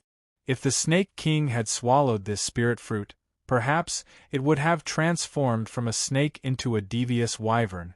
She had transformed from a snake into a dragon and soared into the sky. It was no wonder that the Snake King had chased after her. "Let's go. He's out," she said with a smile. Seeing that the little beasts had all advanced, she was very happy. However, just as she was about to bring them out, she caught a glimpse of green from the corner of her eyes. She raised her eyebrows and looked in that direction. That side was where the spiritual herbs were planted. Just now, she caught a glimpse of a green figure in the spiritual herb field. If it wasn't the green-feathered chicken, what else could it be? Too many things had happened in the past and her mood was in a mess. After throwing the little beasts in here to cultivate, she didn't pay them any attention. She remembered the fire phoenix and the others. After all, they were bound by a contract and she could sense them with just a thought. As for this green-feathered chicken, because she didn't have a contract with it and it didn't seem to have appeared recently, she had forgotten about it. If she hadn't caught a glimpse of that green in the spiritual herb field, she would have forgotten that there was a green-feathered chicken by her side. "Master? What's wrong?" Tun Yun asked. He turned around but did not see anything. Chapter 17:11. Little Black stared blankly at Fengjiu and mimicked them by tilting its head and looking around. No one knew what it was looking for. "You haven't seen green hair recently?" Fengjiu asked as it slowly walked towards the spiritual medicine field. "Green hair." The three little beasts were startled and shook their heads. "No, is it here too?" That chicken was really ignored by them, and they didn't hear Green Hair's noisy crows for a while. "I just remembered that it has been here all this while and hasn't gone out," Fengjiu said as she walked forward and looked around the spiritual medicine field. She didn't see Green Hair for a while, so she shouted, "Green Hair? Come out." Who knew there was still no movement. Hence, she released her divine sense and scanned the surroundings. Finally, her gaze fell on a patch of grass not far from the spiritual medicine field. She walked forward and squatted down in front of a patch of weeds. Looking at the small hole that was covered by weeds, she couldn't help but feel puzzled. She asked the small hole, "Green Hair, what are you doing inside?" This Green Hair actually dug a hole here and hid itself in it. But, it's a chicken and not a gopher, why would it hide in a hole? Even if it was looking for a nest, it should be a grass nest. Who knew? Green Hair stuck its head out and looked at Fengjiu outside the hole. It didn't say anything and shrank back, as if it didn't intend to go out. Furthermore, its pair of small eyes were looking at Fengjiu with vigilance and caution. Seeing this, Fengjiu was slightly surprised and puzzled. She stepped aside and said to Fire Phoenix, "Catch Green Hair and see what's going on." "Okay." Fire Phoenix replied and stepped forward. However, before it could do anything, Green Hair started to cry from inside. "Kaki. No, no. I don't want to go out." It first raised its head and crowed a few times, then shouted in human language, afraid that Fengjiu would really let the Fire Phoenix catch it. At that time, she had also given Green Hair a speech pill to facilitate communication. Other than occasionally chirping, it would also speak human language. However, after it entered the space, it seemed to have stopped moving. Otherwise, she and the other little beasts would not have been unable to discover it. "Why aren't you coming out? Are you all right?" Fengjiu asked, gesturing for Fire Phoenix to back off. "What are you doing in there?" Unexpectedly, the green-furred cat rolled its small eyes and said, "It's warm inside." Hearing this, Fengjiu's mouth twitched. He glanced at Green Hair in the cave with a faint smile. "It's warm inside? Do you want me to add fuel to the fire? Barbecue you directly? Maybe it will be warmer, don't you think?" "How could you do this?" Green Hair seemed to be somewhat aggrieved. "I've only secretly eaten some of your elixirs occasionally. I haven't done anything bad, yet you want to roast me and eat me? What else can I do? Tell me, what are you doing in there?" As she spoke, she saw that Green Hair had been lying there without moving. Moreover, its chicken wings seemed to be intentionally or unintentionally protecting something under its body. Seeing this, her heart skipped a beat. "What are you hiding under your body?" she casually asked. Could it be that it had stolen some elixirs and was hiding it from her? "No, I'm not hiding anything," Green Hair said nervously. Its round body was somewhat tense. It was obvious that it was trying to hide something. Chapter 17:12. Green Hair saw her turn to leave and heaved a sigh of relief. Who knew that in the next moment, a claw would reach in from outside and directly grab it out. "Kaki, you're up to no good," it shouted in exasperation, but saw that Fengjiu had already reached in and took out the thing from its nest. "What's this?" Fengjiu looked at the round bead in her hand in astonishment. It was about the size of an egg. It didn't look like an egg, but it should be some kind of bead. However, she couldn't tell what kind of bead it was. She only knew that this bead was emitting a strong spiritual aura. "I gave birth to it, I gave birth to it. It's mine. Kaki." Chicken Feathers all stood up. It looked at Fengjiu nervously and excitedly. Its pair of small eyes stared closely at the bead in her hand. Fengjiu glanced at it and smiled faintly. "Even you are mine. The egg you gave birth to naturally belongs to me. However, this doesn't seem to be an egg, right?" She reached out and touched the thing in Green Hair's stomach. As expected, it was gone. It seemed that it had been hiding here all this time because it gave birth to this bead? However, what kind of bead was this? It was gray and hazy. She only knew that its spiritual aura was very strong, but she couldn't see anything else. Seeing this, Green Hair couldn't help but feel dejected. "I knew that I wouldn't be able to keep it if you found out. Forget it, forget it. I'll give it to you." Thinking that it ate and lived on her, it wasn't impossible for it to give this bead to her. After all, although it didn't have a contract, she could be considered as half its master. Moreover, it had guarded this bead for more than half a year and didn't see any other use for it. "All right, you can all go out." She kept the bead and waved her sleeves, bringing them all out. In the blink of an eye, they appeared in the room. Lao Bai was the first to rush out and shouted excitedly, "Lung Shuang Beauty! Come and see, I've advanced. I've become a dragon." However, when it flew out, it was bounced back by the barrier and fell into the yard. Tun Yun slowly walked out from behind and glanced at it. "You can't change this habit of yours even if you're in dragon form. Can't you see that Master has set up a formation and enchantment in his courtyard? You're so brainless." Senior White opened his mouth and glared, yet he didn't say anything in the end. He could only go to the side and wait for his master to come out. Not long after, Fengjiu walked out and waved her hand to remove the barrier and array. At the same time, she ordered them to summon Ling Shuang to her. Therefore, the little beasts ran out. Lao Bai excitedly told the Phoenix Guards about its advancement, while the Fire Phoenix flew around and patrolled the area. Tun Yun walked into the forest at a leisurely pace. Even Green Hair was chirping and flapping its wings to fly away. Only Xiao Hei sat in the courtyard in a daze. After a short while, everyone knew that Fengjiu had come out of seclusion. When they heard this news, everyone smiled. It was good that she had come out of seclusion. They had been holding each other's hands for the past half a year. Master!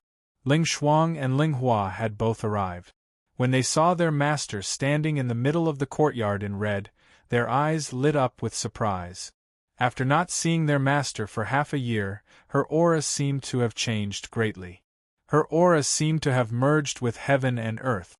If one didn't check carefully, one wouldn't be able to detect the existence of her aura. Chapter 17:13. That kind of aura, that kind of invisible coercion, made them lower their heads, not daring to look directly into her eyes. Furthermore, after coming out of closed-door cultivation this time, she had given them a great shock. None of the powerful cultivators they had met in the past could compare to her. It seems that Master's closed-door cultivation for half a year must have made a great breakthrough in her cultivation. When they thought of this, the two of them could not help but smile joyfully. The more powerful their master was, the more joyful they were. Because only when their master was powerful, then the incident from half a year ago would not happen again. Congratulations, Master, on the great increase in your cultivation, the two of them said at the same time.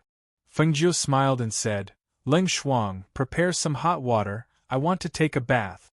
Also, Ling Hua, tell me about what has happened during this period of time. Yes. The two of them replied and went about their tasks separately. Ling Shuang prepared the water for Fengjiu to take a bath, while Ling Hua gave her a rough account of what had happened in and out of the valley during this period of time. The countries around the Phoenix dynasty have not dared to invade. They seem to be afraid. However, there are still some forces who are looking for Master's whereabouts.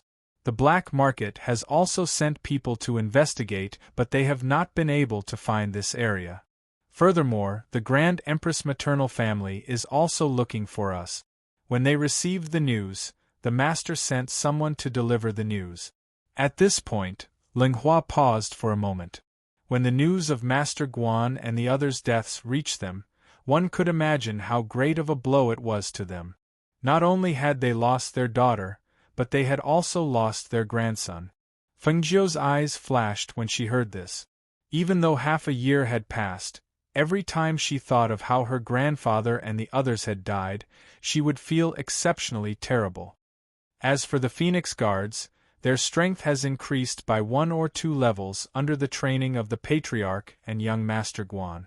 Among them, Luo Yu and the other 7 captains of the Phoenix Guards are already at the peak of the martial saint realm. The Patriarch is already at the peak of the martial god realm. Even the Madam's strength has increased. Another thing is that the situation in the Xianyuan Empire isn't looking good. 4 of the other 7 empires have joined forces to deal with the Xianyuan Empire. Now, the Xianyuan Empire is being attacked from both the front and the back. It's chaotic both internally and externally. Even with Lord Yan, it's difficult to stabilize the situation. Moreover, that secret force is still suppressing the Xianyuan Empire. We can already conclude that this force is the famous Temple of the Dark Knight among the upstream forces. Yama's father's cultivation was crippled by their people.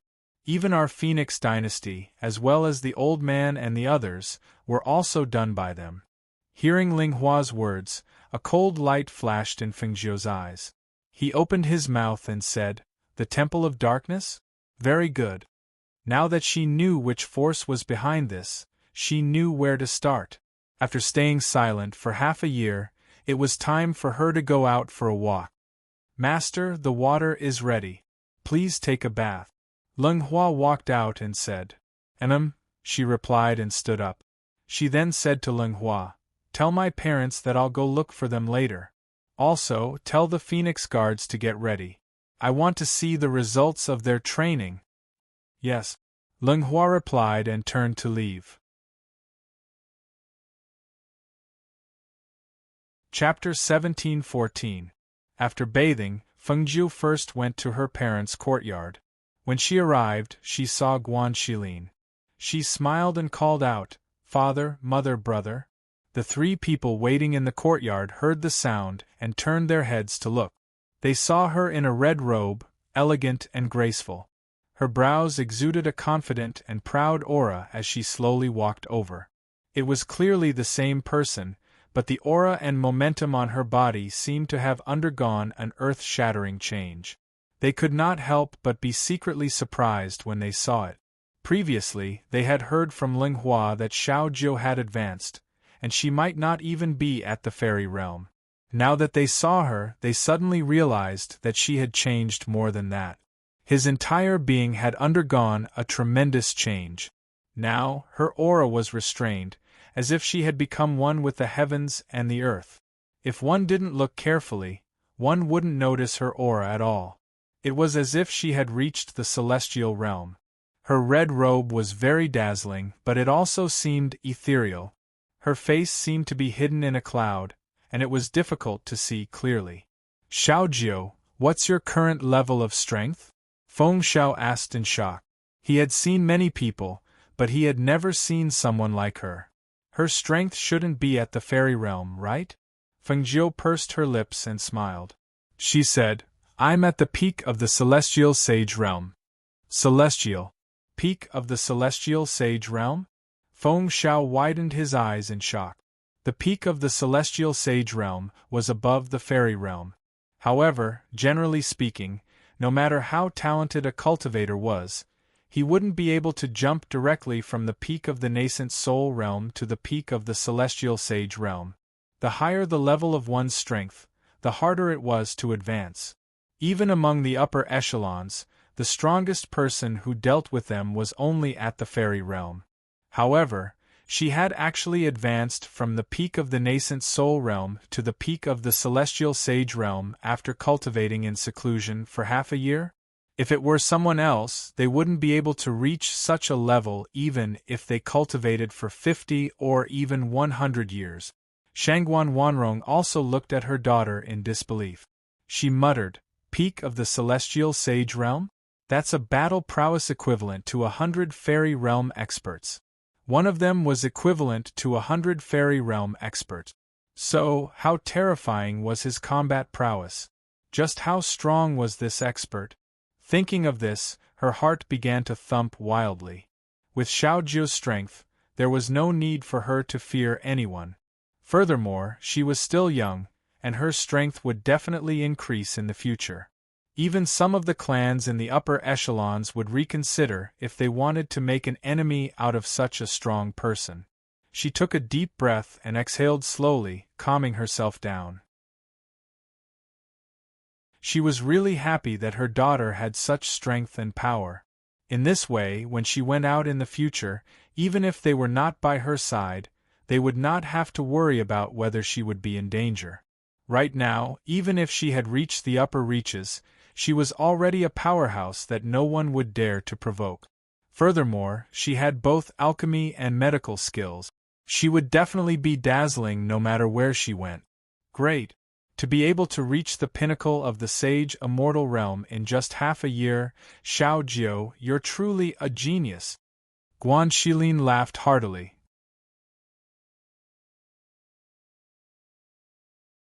Chapter 17:15.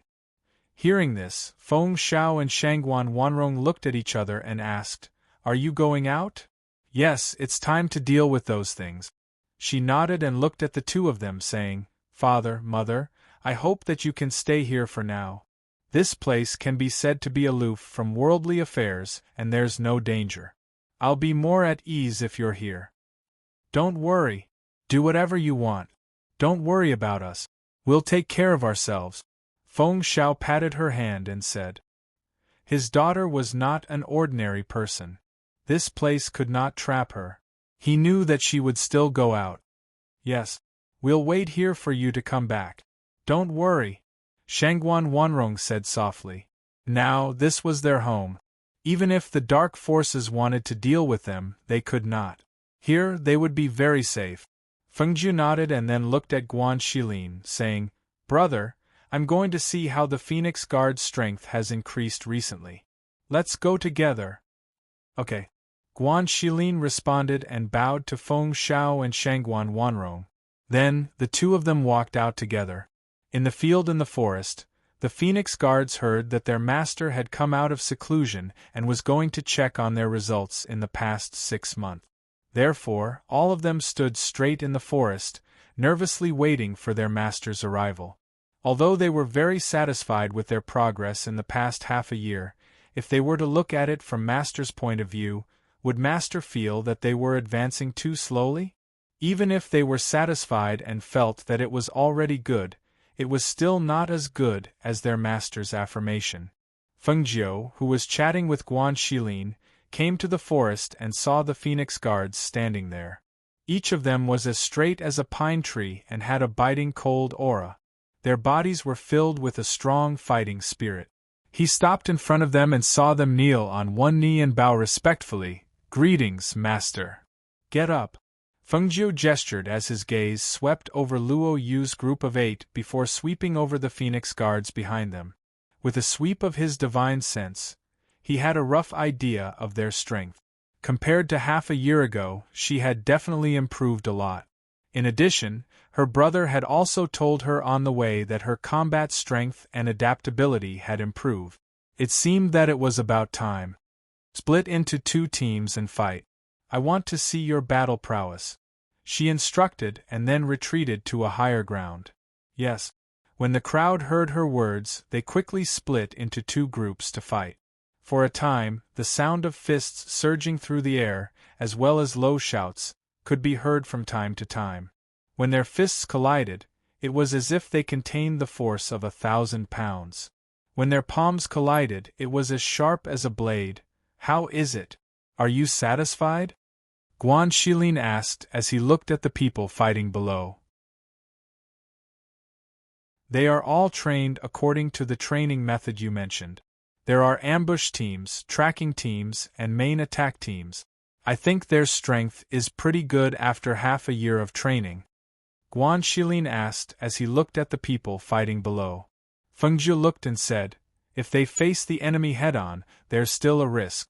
However, if they cooperate with each other, they can kill in one fell swoop. Indeed, looking at their battle prowess, it's much better than before. It seems that you've put in a lot of effort.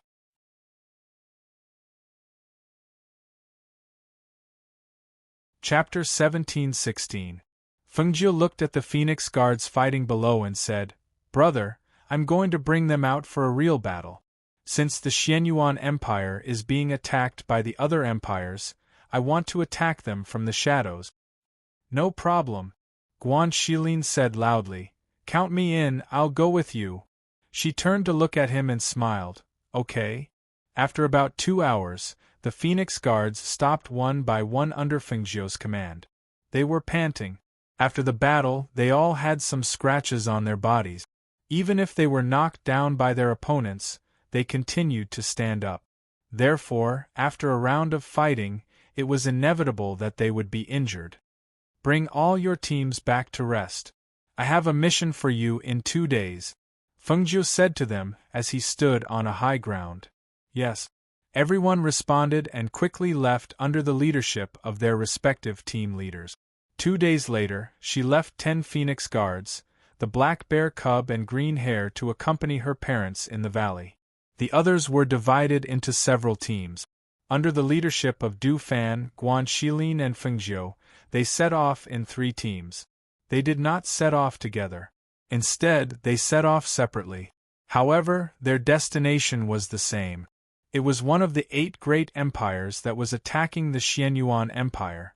On the other side, in the palace of the Xianyuan Empire, Xianyuan Mose received a message from Yandian from Fengjiu. When he found out that she had come out of seclusion and was heading towards the 8 great empires, he was still a little worried. The message did not mention how strong she was now. However, under normal circumstances, from the peak of the nascent soul stage, one would naturally be at the fairy stage. He felt that no matter how outstanding Fengjiu's cultivation talent was, and with the help of pills, her strength would only be at the peak of the fairy stage. Although the peak of the fairy stage was not weak, if those people were to target her again, they would definitely gang up on her.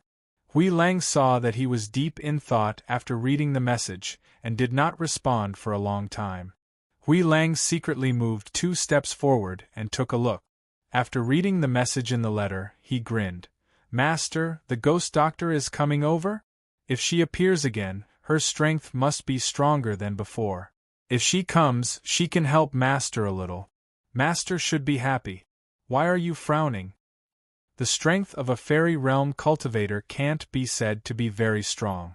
Those people looked for her for a few months and didn't find any news, so they moved their eyes away. If they knew that she had appeared again, they definitely wouldn't let her go so easily," Xianyuan Mose said in a deep voice. He tapped his fingers on the table, making a knocking sound. Due to the involvement of the upstream forces in this matter, he was unable to settle this matter even after half a year. If it was in the past, those empires wouldn't have dared to continue pressuring them like this. However, they had the backing of the upper echelons now, so they naturally didn't fear the Xianyuan Empire. Conversely, if they were able to take down those empires and divide them up, then it would naturally be extremely beneficial to them. In the past half a year, Yandian's forces had been destroyed, and his father was in such a state. The internal and external turmoil of the Xianyuan Empire was too great, and with the interference of the upstream forces, it was impossible to stabilize the situation in a short period of time.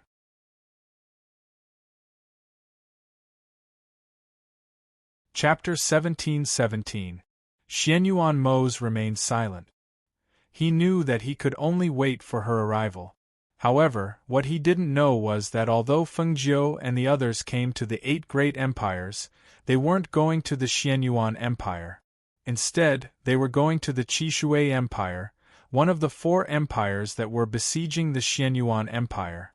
Ever since the Qishui Empire's marriage failed, and they returned with their tails between their legs, they held a grudge against the Xianyuan Empire. Especially Xianyuan Mose and Fengjiu, the crown prince and the 3rd princess of Qishui province, had suffered losses at their hands. Therefore, when it came to dealing with the Xianyuan Empire, the Qishui province contributed the most. Therefore, after about a month's journey, Fengjiu and the others, who were the first to arrive at the Qishui Empire, sneaked into the Qishui imperial city and laid in ambush. On one hand, they were gathering information, on the other hand, they were waiting for the arrival of Guan Shilin and Du Fan. In the Qishui imperial palace, Prince Qishui and the 3rd princess were discussing matters with their father in the main hall. "Father, now that the Xianyuan Empire is attacked from both sides, why don't we take advantage of this opportunity to destroy them?" Prince Qishui asked in confusion. "That's right, father. This is the time to raise the prestige of our Qishui Empire. That old man Xianyuan is already a cripple, so we don't need to fear him. The most difficult one to deal with right now is Xianyuan Mose. However, with the strength of your empire, the other 3 empires, and the backing behind them, I think it's about time." Thinking of the humiliation she suffered when the engagement was broken off, she gritted her teeth in anger. That Fengjiu was said to be the princess of the Phoenix dynasty. Now, the Phoenix dynasty had been destroyed by the experts behind them. The entire imperial palace was destroyed, and even that Fengjiu was hiding somewhere. She had vented her anger, but that Xianyuan Mose. Thinking that Xianyuan Mose was still guarding the imperial palace of the Xianyuan Empire, she felt resentment, but also admiration. That man not only had the looks of a celestial being, He also had extremely outstanding abilities. Unfortunately, he was blind. He didn't want a peerless beauty with status like her, and instead fell in love with the princess of an inferior country, Fengjiu. He helped her humiliate them and trampled them under his feet. From then on, she knew that the Qishui Empire and the Xianyuan Empire were irreconcilable enemies. It all depended on who had the ability to stand at the end and become the leader of the nations. Now, with the help of the forces behind them, it would be extremely easy for them to become the leader of the countries. Hehe, do you think that Xianyuan Mose is an ordinary person? The monarch of the Qishui Empire chuckles and looks at his son and daughter. Since the internal strife in the Xianyuan Empire, how many of you have survived? He stood up and strode into the great hall with his hands clasped behind his back. Besides, let's not talk about his own strength and cultivation. You should be able to tell that Xianyuan Mose is the most difficult one to deal with just from the fact that he's still alive after suffering from the Millennium Ice Poison. Hearing this, the brother and sister can't help but look at each other without saying anything. If an ordinary person is poisoned by the Millennium Frost Poison, they will die after 3 times. But his Millennium Frost Poison has been around for a long time, and he can still cure it. Tell me, do you think we can kill a person like him just because we want to?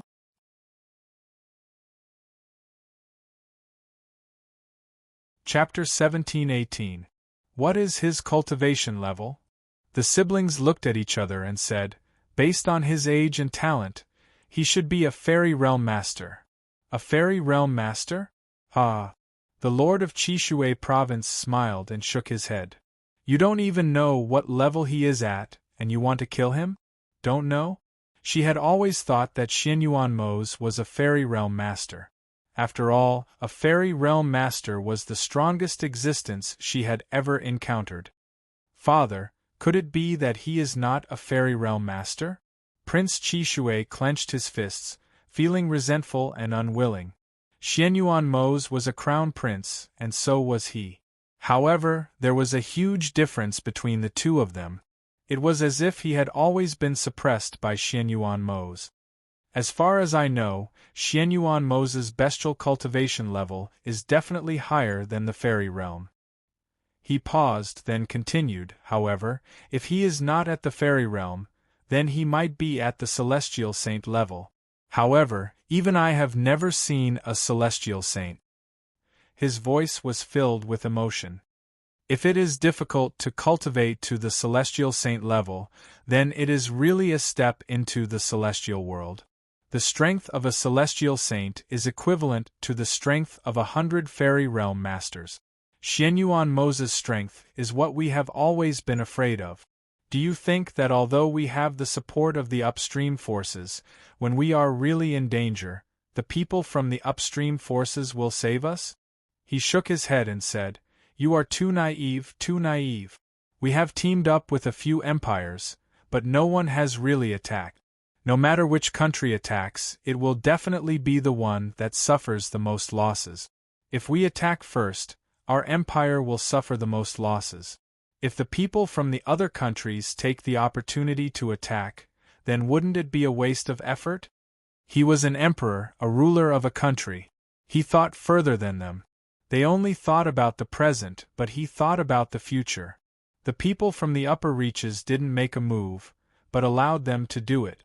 The empires pushed each other aside because they didn't want to fight with the people from Yandian. Whoever rushed out first would definitely be the one to die the most. Then what should we do?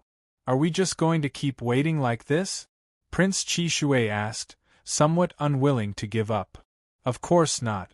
The governor of Qishui province said, I've sent a letter to the other 3 countries in the name of the upstream forces, telling them to each send out a troop. When the time comes, the 4 countries will mobilize their troops at the same time and attack the Xianyuan Empire in one fell swoop, directly dividing their territory. Hearing this, Prince Qishui and the 3rd princess were excited. Father, is there anything you need us to do? Please give me your orders. The governor of Qishui province laughed and waved his hand. Just you wait. When the time comes, all of you will be there. Yes. The two of them replied in unison. Seeing their imperial father walk out, they followed him. On a branch in the palace, the fire phoenix, who had shrunk into a small bird, was standing on a branch. She heard their conversation and watched them leave. Then, she flapped her wings and left, preparing to report back to Fengjiu. In a small forest on the outskirts of Qishui Imperial City, Fengjiu and the others set up camp and rested. Tun Yun lay beside Fengjiu with half-closed eyes, while Lao Bai had shrunk into a small white snake and was sleeping on a branch.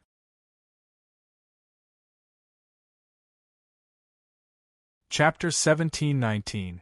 Seeing the fire phoenix fly back, Fengjiu reached out her hand and let the fire phoenix land in her hand. "How is it? Did you hear anything?" she asked softly. The fire phoenix flapped its wings and said, "Yes, the old man from Qishui province said that he wants to join forces with a few other countries to attack the Xianyuan Empire." It told Fengjiu everything it heard in the palace and waited for her next order. Hearing the fire phoenix's words, Fengjiu curled the corners of her lips and revealed a cold smile. This old man was indeed wishful thinking. Since he wasn't afraid of death, she would start with him. She ordered everyone to hide first and sent the fire phoenix to the palace to keep an eye on them. The others waited for Guan Xilin and Du Fan's teams to arrive. They waited for 2 days. 2 days later, in the evening, Guan Xilin and Du Fan led their teams to a small forest. When the Phoenix Guard who was watching them saw them, he brought them to Fengjiu. When Guan Xilin saw Fengjiu, he strode forward and asked with a smile, "Xiaojiu, when did you guys arrive? We flew the whole way here, I didn't expect to be later than you guys." "Master." Du Fan, Feng Wei, and the others bowed respectfully. Fengjiu glanced at them and smiled. "We arrived 2 days earlier than you guys. Did everything go well?" "Nothing happened on the way, it was good." They smiled and said. Fengjiu nodded. "Let's all rest for a while. I will tell you guys what happened next." Thus, everyone sat down around the fire under the tree and looked at him, waiting for his next word. "Since everyone is here, I plan to make a move tomorrow night. We don't need to make a big move, mainly an assassination. As long as the person in power in Qishui province is dead, then Qishui province will be in a state of disunity. At that time, they won't even be able to take care of themselves, so they won't have time to deal with the Xianyuan Empire." After that, Fengjiu explained the details of the plan to them and asked, "Do you guys remember everything?" "We'll remember." Everyone responded in a loud and powerful voice. "Very good, let's take the time to rest after eating something." She gestured for Ling Hua and Ling Shuang to distribute the roasted meat to everyone. She got up and walked around. Seeing this, Guan Xilin followed her and said, "Xiaojiu, did you tell Oze that we're here?" Fengjiu looked back and smiled. "He probably only knows that we're in the 8 great empires, but he doesn't know that we're in Qishui province." She wanted to give him a surprise and help him solve this potential problem. Guan Xilin shook his head and smiled. "Then he's probably worried now. He doesn't know that you're already at the peak of the Sage Immortal Realm. I think he probably thinks that you're at the peak of the Fairy Realm." Hearing this, Fengjiu smiled. He'll receive the news soon. Once she killed the monarch of Qishui province and destroyed half of his forces in the imperial city, he would naturally receive the news. Moreover, he wouldn't be the only one who would know. The people from the other countries would know as well. When that time came, they would be nervous and on guard. After all, the monarch of Qishui province was a cultivator at the mid-stage of the fairy realm.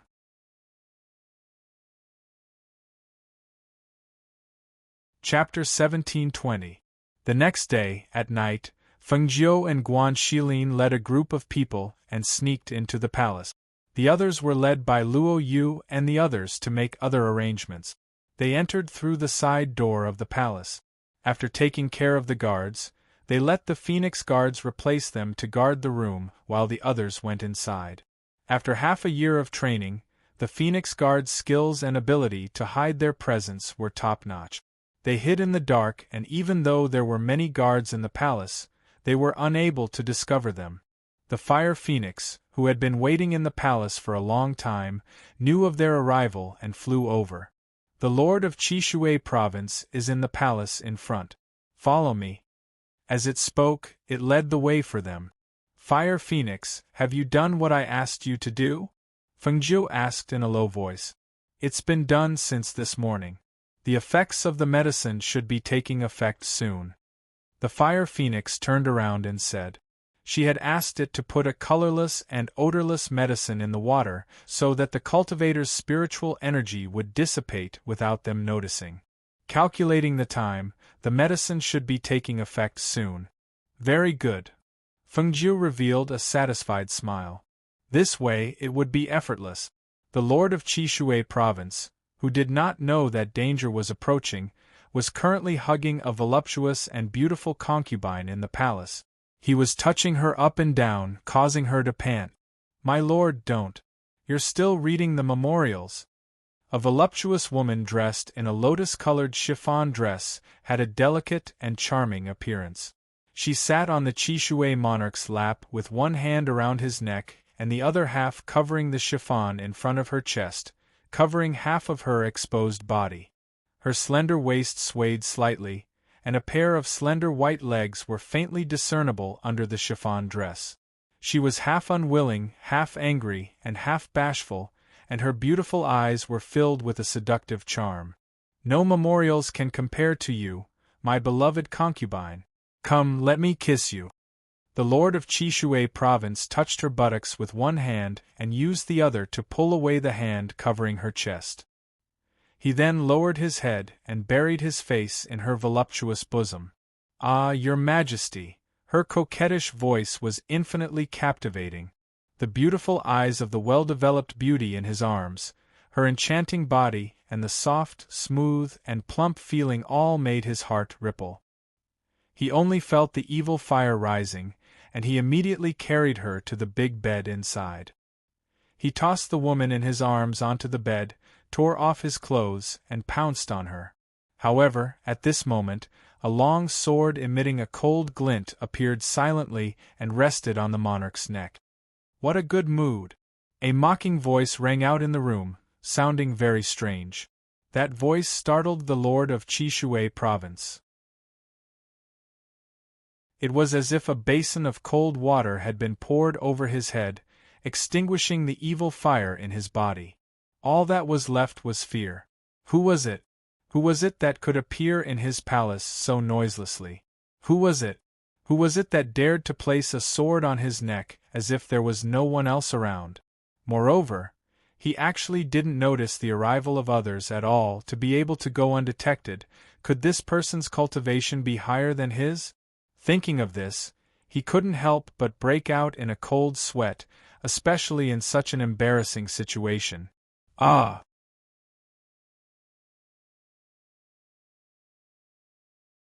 Chapter 1721. He watched as the concubine beneath him died with her eyes wide open. The Lord of Chishui Province was terrified. Who are you? He turned his head, and when he saw the person holding the sword behind him, the first thing that flashed across his eyes was surprise. That person was dressed in a dazzling red robe and exuded an ethereal aura. That androgynous face had a devilish charm to it. Faintly, the Lord of Chishui seemed to see the red-robed person raise her eyebrows and curl her lips slightly as she looked at him with a smile that was not a smile. Do you recognize who I am? Fengjiu asked. She pressed down harder on the long sword and slashed a wound on the Lord of Chishui Province's neck, causing a trace of blood to seep out. The piercing pain caused the Lord of Chishui Province to come back to his senses. Looking at the person in front of him, a thought flashed through his mind. You're Fengjiu. It was said that Fengjiu had a peerless appearance, liked to dress in red, and wielded the Qinfeng sword. The person in front of him was dressed in red and had a peerless appearance. The sword pressed against his neck was the Qinfeng sword. If it was not Fengjiu, who else could it be? That's right. Since you recognize me, then you can die. Fengjiu curled her lips into a smile, and a cold light flashed across her eyes. She turned the tip of her sword and instantly pierced into his dantian. Hiss! At the last moment, the Lord of Chishui Province wanted to take a gamble. Unexpectedly, he was unable to circulate his spiritual aura. He originally wanted to dodge, but he was unable to do so. He took the full brunt of the sword. He only felt that the Qingfeng sword had pierced through his dantian and destroyed his life force. He wanted to use his nascent soul to escape, but he could not do so. His body stiffened as he stared at her. His heart was filled with hatred and unwillingness. He was unwilling to die just like that. However, he swallowed his last breath and fell straight to the ground. Fengjiu pulled back her sword and looked at the Lord of Chishui Province, who had died with his eyes wide open. She sneered. Don't worry, your son and daughter will accompany you very soon. She turned around and walked out. She ordered, take his corpse and hang it at the entrance of the palace. Yes. 2 phoenix guards flashed in from the darkness and dragged the corpse out. When Guan Shilin, who was standing guard outside, saw her come out, he said, the 2 fairy realm cultivators hiding in the dark have been dealt with. We can go to Prince Chishui now. And let's go. She replied and led them to their next destination. Prince Chishui was practicing martial arts in the training field. Ever since he was humiliated in the Xianyuan Empire, he had been working hard to improve his strength and cultivation. Seeing that the Xianyuan Empire was about to be destroyed, he was extremely excited. After destroying the Xianyuan Empire, he would trample on Xianyuan Mo's. As for the Fengjiu, who was rumored to be Xianyuan Mo's woman, he also wanted to find her, imprisoning her and making her his slave. Bang bang bang! After a series of kicks, the 8 shadow guards fell down one by one. They groaned and couldn't stand up for a long time. Useless! The 8 of you are useless! Prince Chishui flung his sleeves. His sharp eyes swept across the 8 people on the ground. Stand up and continue! The 8 shadow guards supported each other and stood up. They felt that the spiritual energy in their bodies was draining away. They were somewhat frightened. Your Highness, our bodies seem to be a little strange. Yes, me too. It seems that I can't use my spiritual energy. Another person said. That's right. It's the same for me. Another person nodded. Chi.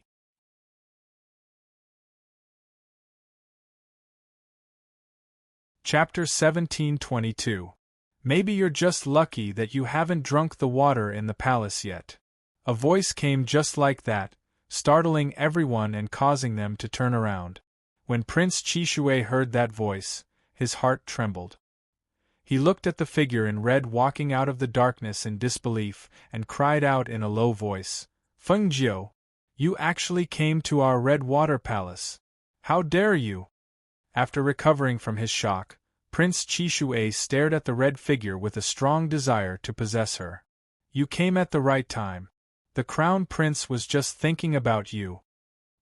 He sneered sinisterly and glanced at Guan Shilin, who was following her, and the dozen people behind her. How dare you come to my Red Water Palace with such a small number of people? Fengjiu, you're too arrogant. Today, I'll make sure that none of you can escape. Do it. Except for the one in red, kill the rest on the spot. However, as soon as he finished speaking, he didn't see any movement. Only Fengjiu's chuckle could be heard as he slowly walked over. He angrily looked back and shouted, What are you waiting for? Didn't you hear me? Halfway through his words, his voice suddenly stopped, because the secret guards who were training with him all fell to the ground with pale faces. Their foreheads were covered with cold sweat, but none of them could move. At this moment, he thought of what they had said before and what Fengjiu had said. Thinking that she was proficient in medicine, he couldn't help but feel shock. He angrily glared at her. You drugged them! TSK, TSK, TSK. You only realized it now? Fengjiu shook his head and stopped walking. Brother, this person is for you to practice. Okay. Guan Shilin responded in a deep voice. He strode forward and rushed out like a tiger. He waved his fist and fiercely hit Prince Qishui with a sharp wind blade. A powerful pressure came, causing the Qishui crown prince to be startled. He quickly became vigilant. He raised the spirit energy in his body, wanting to receive the punch. Who would have thought that the moment his spirit energy collided with the opponent's profound energy, the two streams of energy bounced off each other. His spirit energy was devoured, and the profound energy closed in, sending him flying. Bang! Ah! That punch landed heavily on his chest with a bang. Profound energy spread out in his body, and in that instant, it was as if his internal organs were covered by the aura of profound energy. Then, cracking sounds could be heard. Hiss! A miserable shriek rang out. Just a single punch had injured his internal organs, making it so that he could no longer stand up. Just a single punch had destroyed his dantian, causing him to lie on the ground like a cripple, unable to resist at all. Guan Shilin waved his hand and snorted, "Prince Qishui, that's all there is to it." Feng Jiu's lips curled into a smile, "That's all there is to it." Being ridiculed in front of his face, Prince Qishui was ashamed and angry, but his heart was also overwhelmed with shock. He was no match for them. Moreover, he was crippled with one punch. Looking at them, they definitely wouldn't let him go just like that. At that moment, he couldn't stand up from the ground. As he retreated, he gritted his teeth and crushed the jade token that his imperial father had given him. As long as the jade token was crushed, his imperial father would know. At that time, these people would be doomed.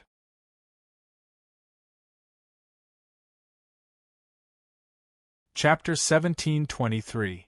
That person who was naked from head to toe, with only a pair of bright yellow underwear, who else could it be other than their monarch? Monarch, monarch. One of the secret guards muttered. His entire body was in a state of panic. Just you wait, my royal father will be here soon. Once my royal father arrives, none of you will be able to escape. Prince Qishui forcefully endured the intense pain in his body, his face deathly pale as he threatened. Feng Jiu and Guan Shilin both stood there and looked at him. They did not stop him from crushing the jade pendant to ask for help, because they had already dealt with the people in the palace, and some of the people hiding in the shadows. What use would the remaining guards be? Even the monarch was dead, and he wanted to ask for help? Ha, then there would still need to be someone to save him. Your Highness, the monarch is over there. One of the secret guards trembled as he pointed behind Fengjiu, pointing at the two phoenix guards standing in the darkness, dragging a person in their hands. Prince Qishui looked in the direction he was pointing at, and when he saw it, he was shocked. You killed my royal father. How was this possible? How was this possible? That's right. I killed him, and it just so happened that your royal father was having sex with a concubine, so I stabbed him with my sword, and he died just like that, without any effort at all. Fengjiu said casually, looking at his frightened face, and laughed. Do you still have anyone to ask for help? I don't mind killing the person who will save you in the future. You demon! You! He cursed loudly, wanting to escape, but found that he could not escape at all. His golden core was shattered, his internal organs were damaged, and with Feng Jiu and the others watching, how could he escape? Demon? Ha! She sneered and looked at him. You didn't want to live a good life, but you had to go against us, and ended up like this. Who do you blame? If you want to blame someone, blame the person who was your backer. Guan Shilin strode forward and grabbed Prince Qishui. Don't talk nonsense with him, just kill him. As he spoke, he raised his hand and slapped Prince Qishui on the top of his head. No, don't, however. With a bang, blood flowed out of his 7 orifices and his eyes were wide open. With that slap, his life force was cut off and he fell limply to the ground. Even in death, His eyes were still wide open. Take him away. Guan Shilin threw the Qishui crown prince's corpse to the Phoenix guards. There is one of us, Feng Zhou's eyes as he turned and left. To the palace. An hour later, the palace was on fire, and the fire was out of control, shocking the people inside and outside the city. When they rushed to the palace gate, they were shocked again. There were 3 corpses hanging at the gate of the palace, and those 3 corpses were none other than the governor of Qishui province, Prince Qishui, and the most beloved 3rd young master of Qishui province. For a moment, the entire Qishui empire was shaken. On this night, no one escaped from the palace alive, and all the treasures in the palace, whether it was spiritual medicine or precious treasures, were all taken away. The Qishui empire was too chaotic, and the governor of Qishui province was dead, and the others took the opportunity to seize power. Therefore, the entire Qishui empire quickly fell into a crisis of power struggle.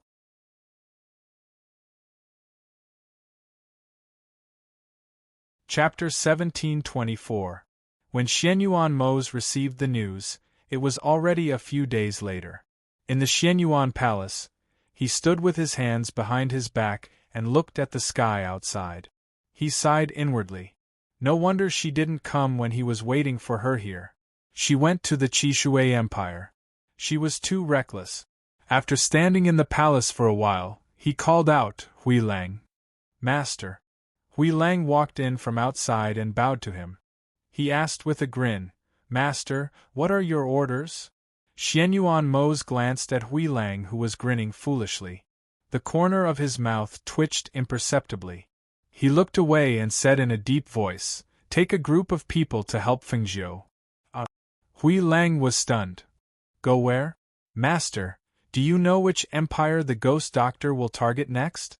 Of the 3 remaining empires, which one do you think she will attack first?" He looked at the sky outside with deep eyes. Hui Lang thought for a while and said, "Eastern Glory Empire is the strongest among the 3 remaining empires. I think the ghost doctor will stay until the end. As for the other 2, one is farther away from Qishui province and the other is closer to Qishui. Therefore, I think the ghost doctor will destroy the empire closer to Qishui." "Is that so?" Hearing this, Hui Lang was surprised and asked, "Isn't it so? Did his master think that the ghost doctor wouldn't attack the empire closer to her? Take a group of people and wait for her in Eastern Glory Empire," he ordered in a deep voice. Hui Lang was stunned but didn't ask any more questions. He respectfully replied, "Yes." Since his master said so, he would do as he was told. Therefore, he bowed and retreated. After transferring a team of people, he informed Ing Yi and headed for the Eastern Glory Empire. In the pitch-black night, Tianshan Mountain was covered in white. Under the reflection of the white snow, the light became clearer. On the summit of Heaven Mountain, the white-robed elder of heavenly secrets stood with his hands behind his back. He gazed at the dazzling stars in the night sky, sighing in amazement as he murmured, as expected of the Phoenix Star. She was actually able to easily resolve a heaven-defying tribulation. Truly inconceivable, Master. Emochen, who was also dressed in white, walked over and stood behind him. "Emochen, go. Go to her side. She will be the one to break through your life and death tribulation." He turned around and looked at Emochen as he spoke. Upon hearing this, Emochen was slightly startled. He asked, "Didn't Shizhuan say that I would only be allowed to leave the mountain after she had broken through her own heaven-defying tribulation? Could it be that she has already cracked it?" It had only been half a year, but he had heard that the Phoenix dynasty had been destroyed. That night, the fire had burned everything in the Phoenix Imperial Palace. Even the old Master Feng and his wife had perished in the flames. Furthermore, the old Master Feng's youngest son had become food in the stomach of a ferocious beast. As for Fengjiu, she had taken her parents and the remaining Phoenix guards to a faraway place. For half a year, there had been no news of her at all. It was as if she had disappeared from the world. During this period of time, even the Xianyuan Empire was under attack from many sides and was in a state of turmoil. The war between the 8 empires seemed to be on the verge of breaking out at any moment. Even the cultivators in various places could feel the atmosphere of mutual hostility. At this time, his master had suddenly asked him to leave the mountain. Could it be that she was about to appear? You're tuning in to the Phoenix Nights YouTube channel. Don't forget to subscribe and join us on this journey to catch the most captivating stories.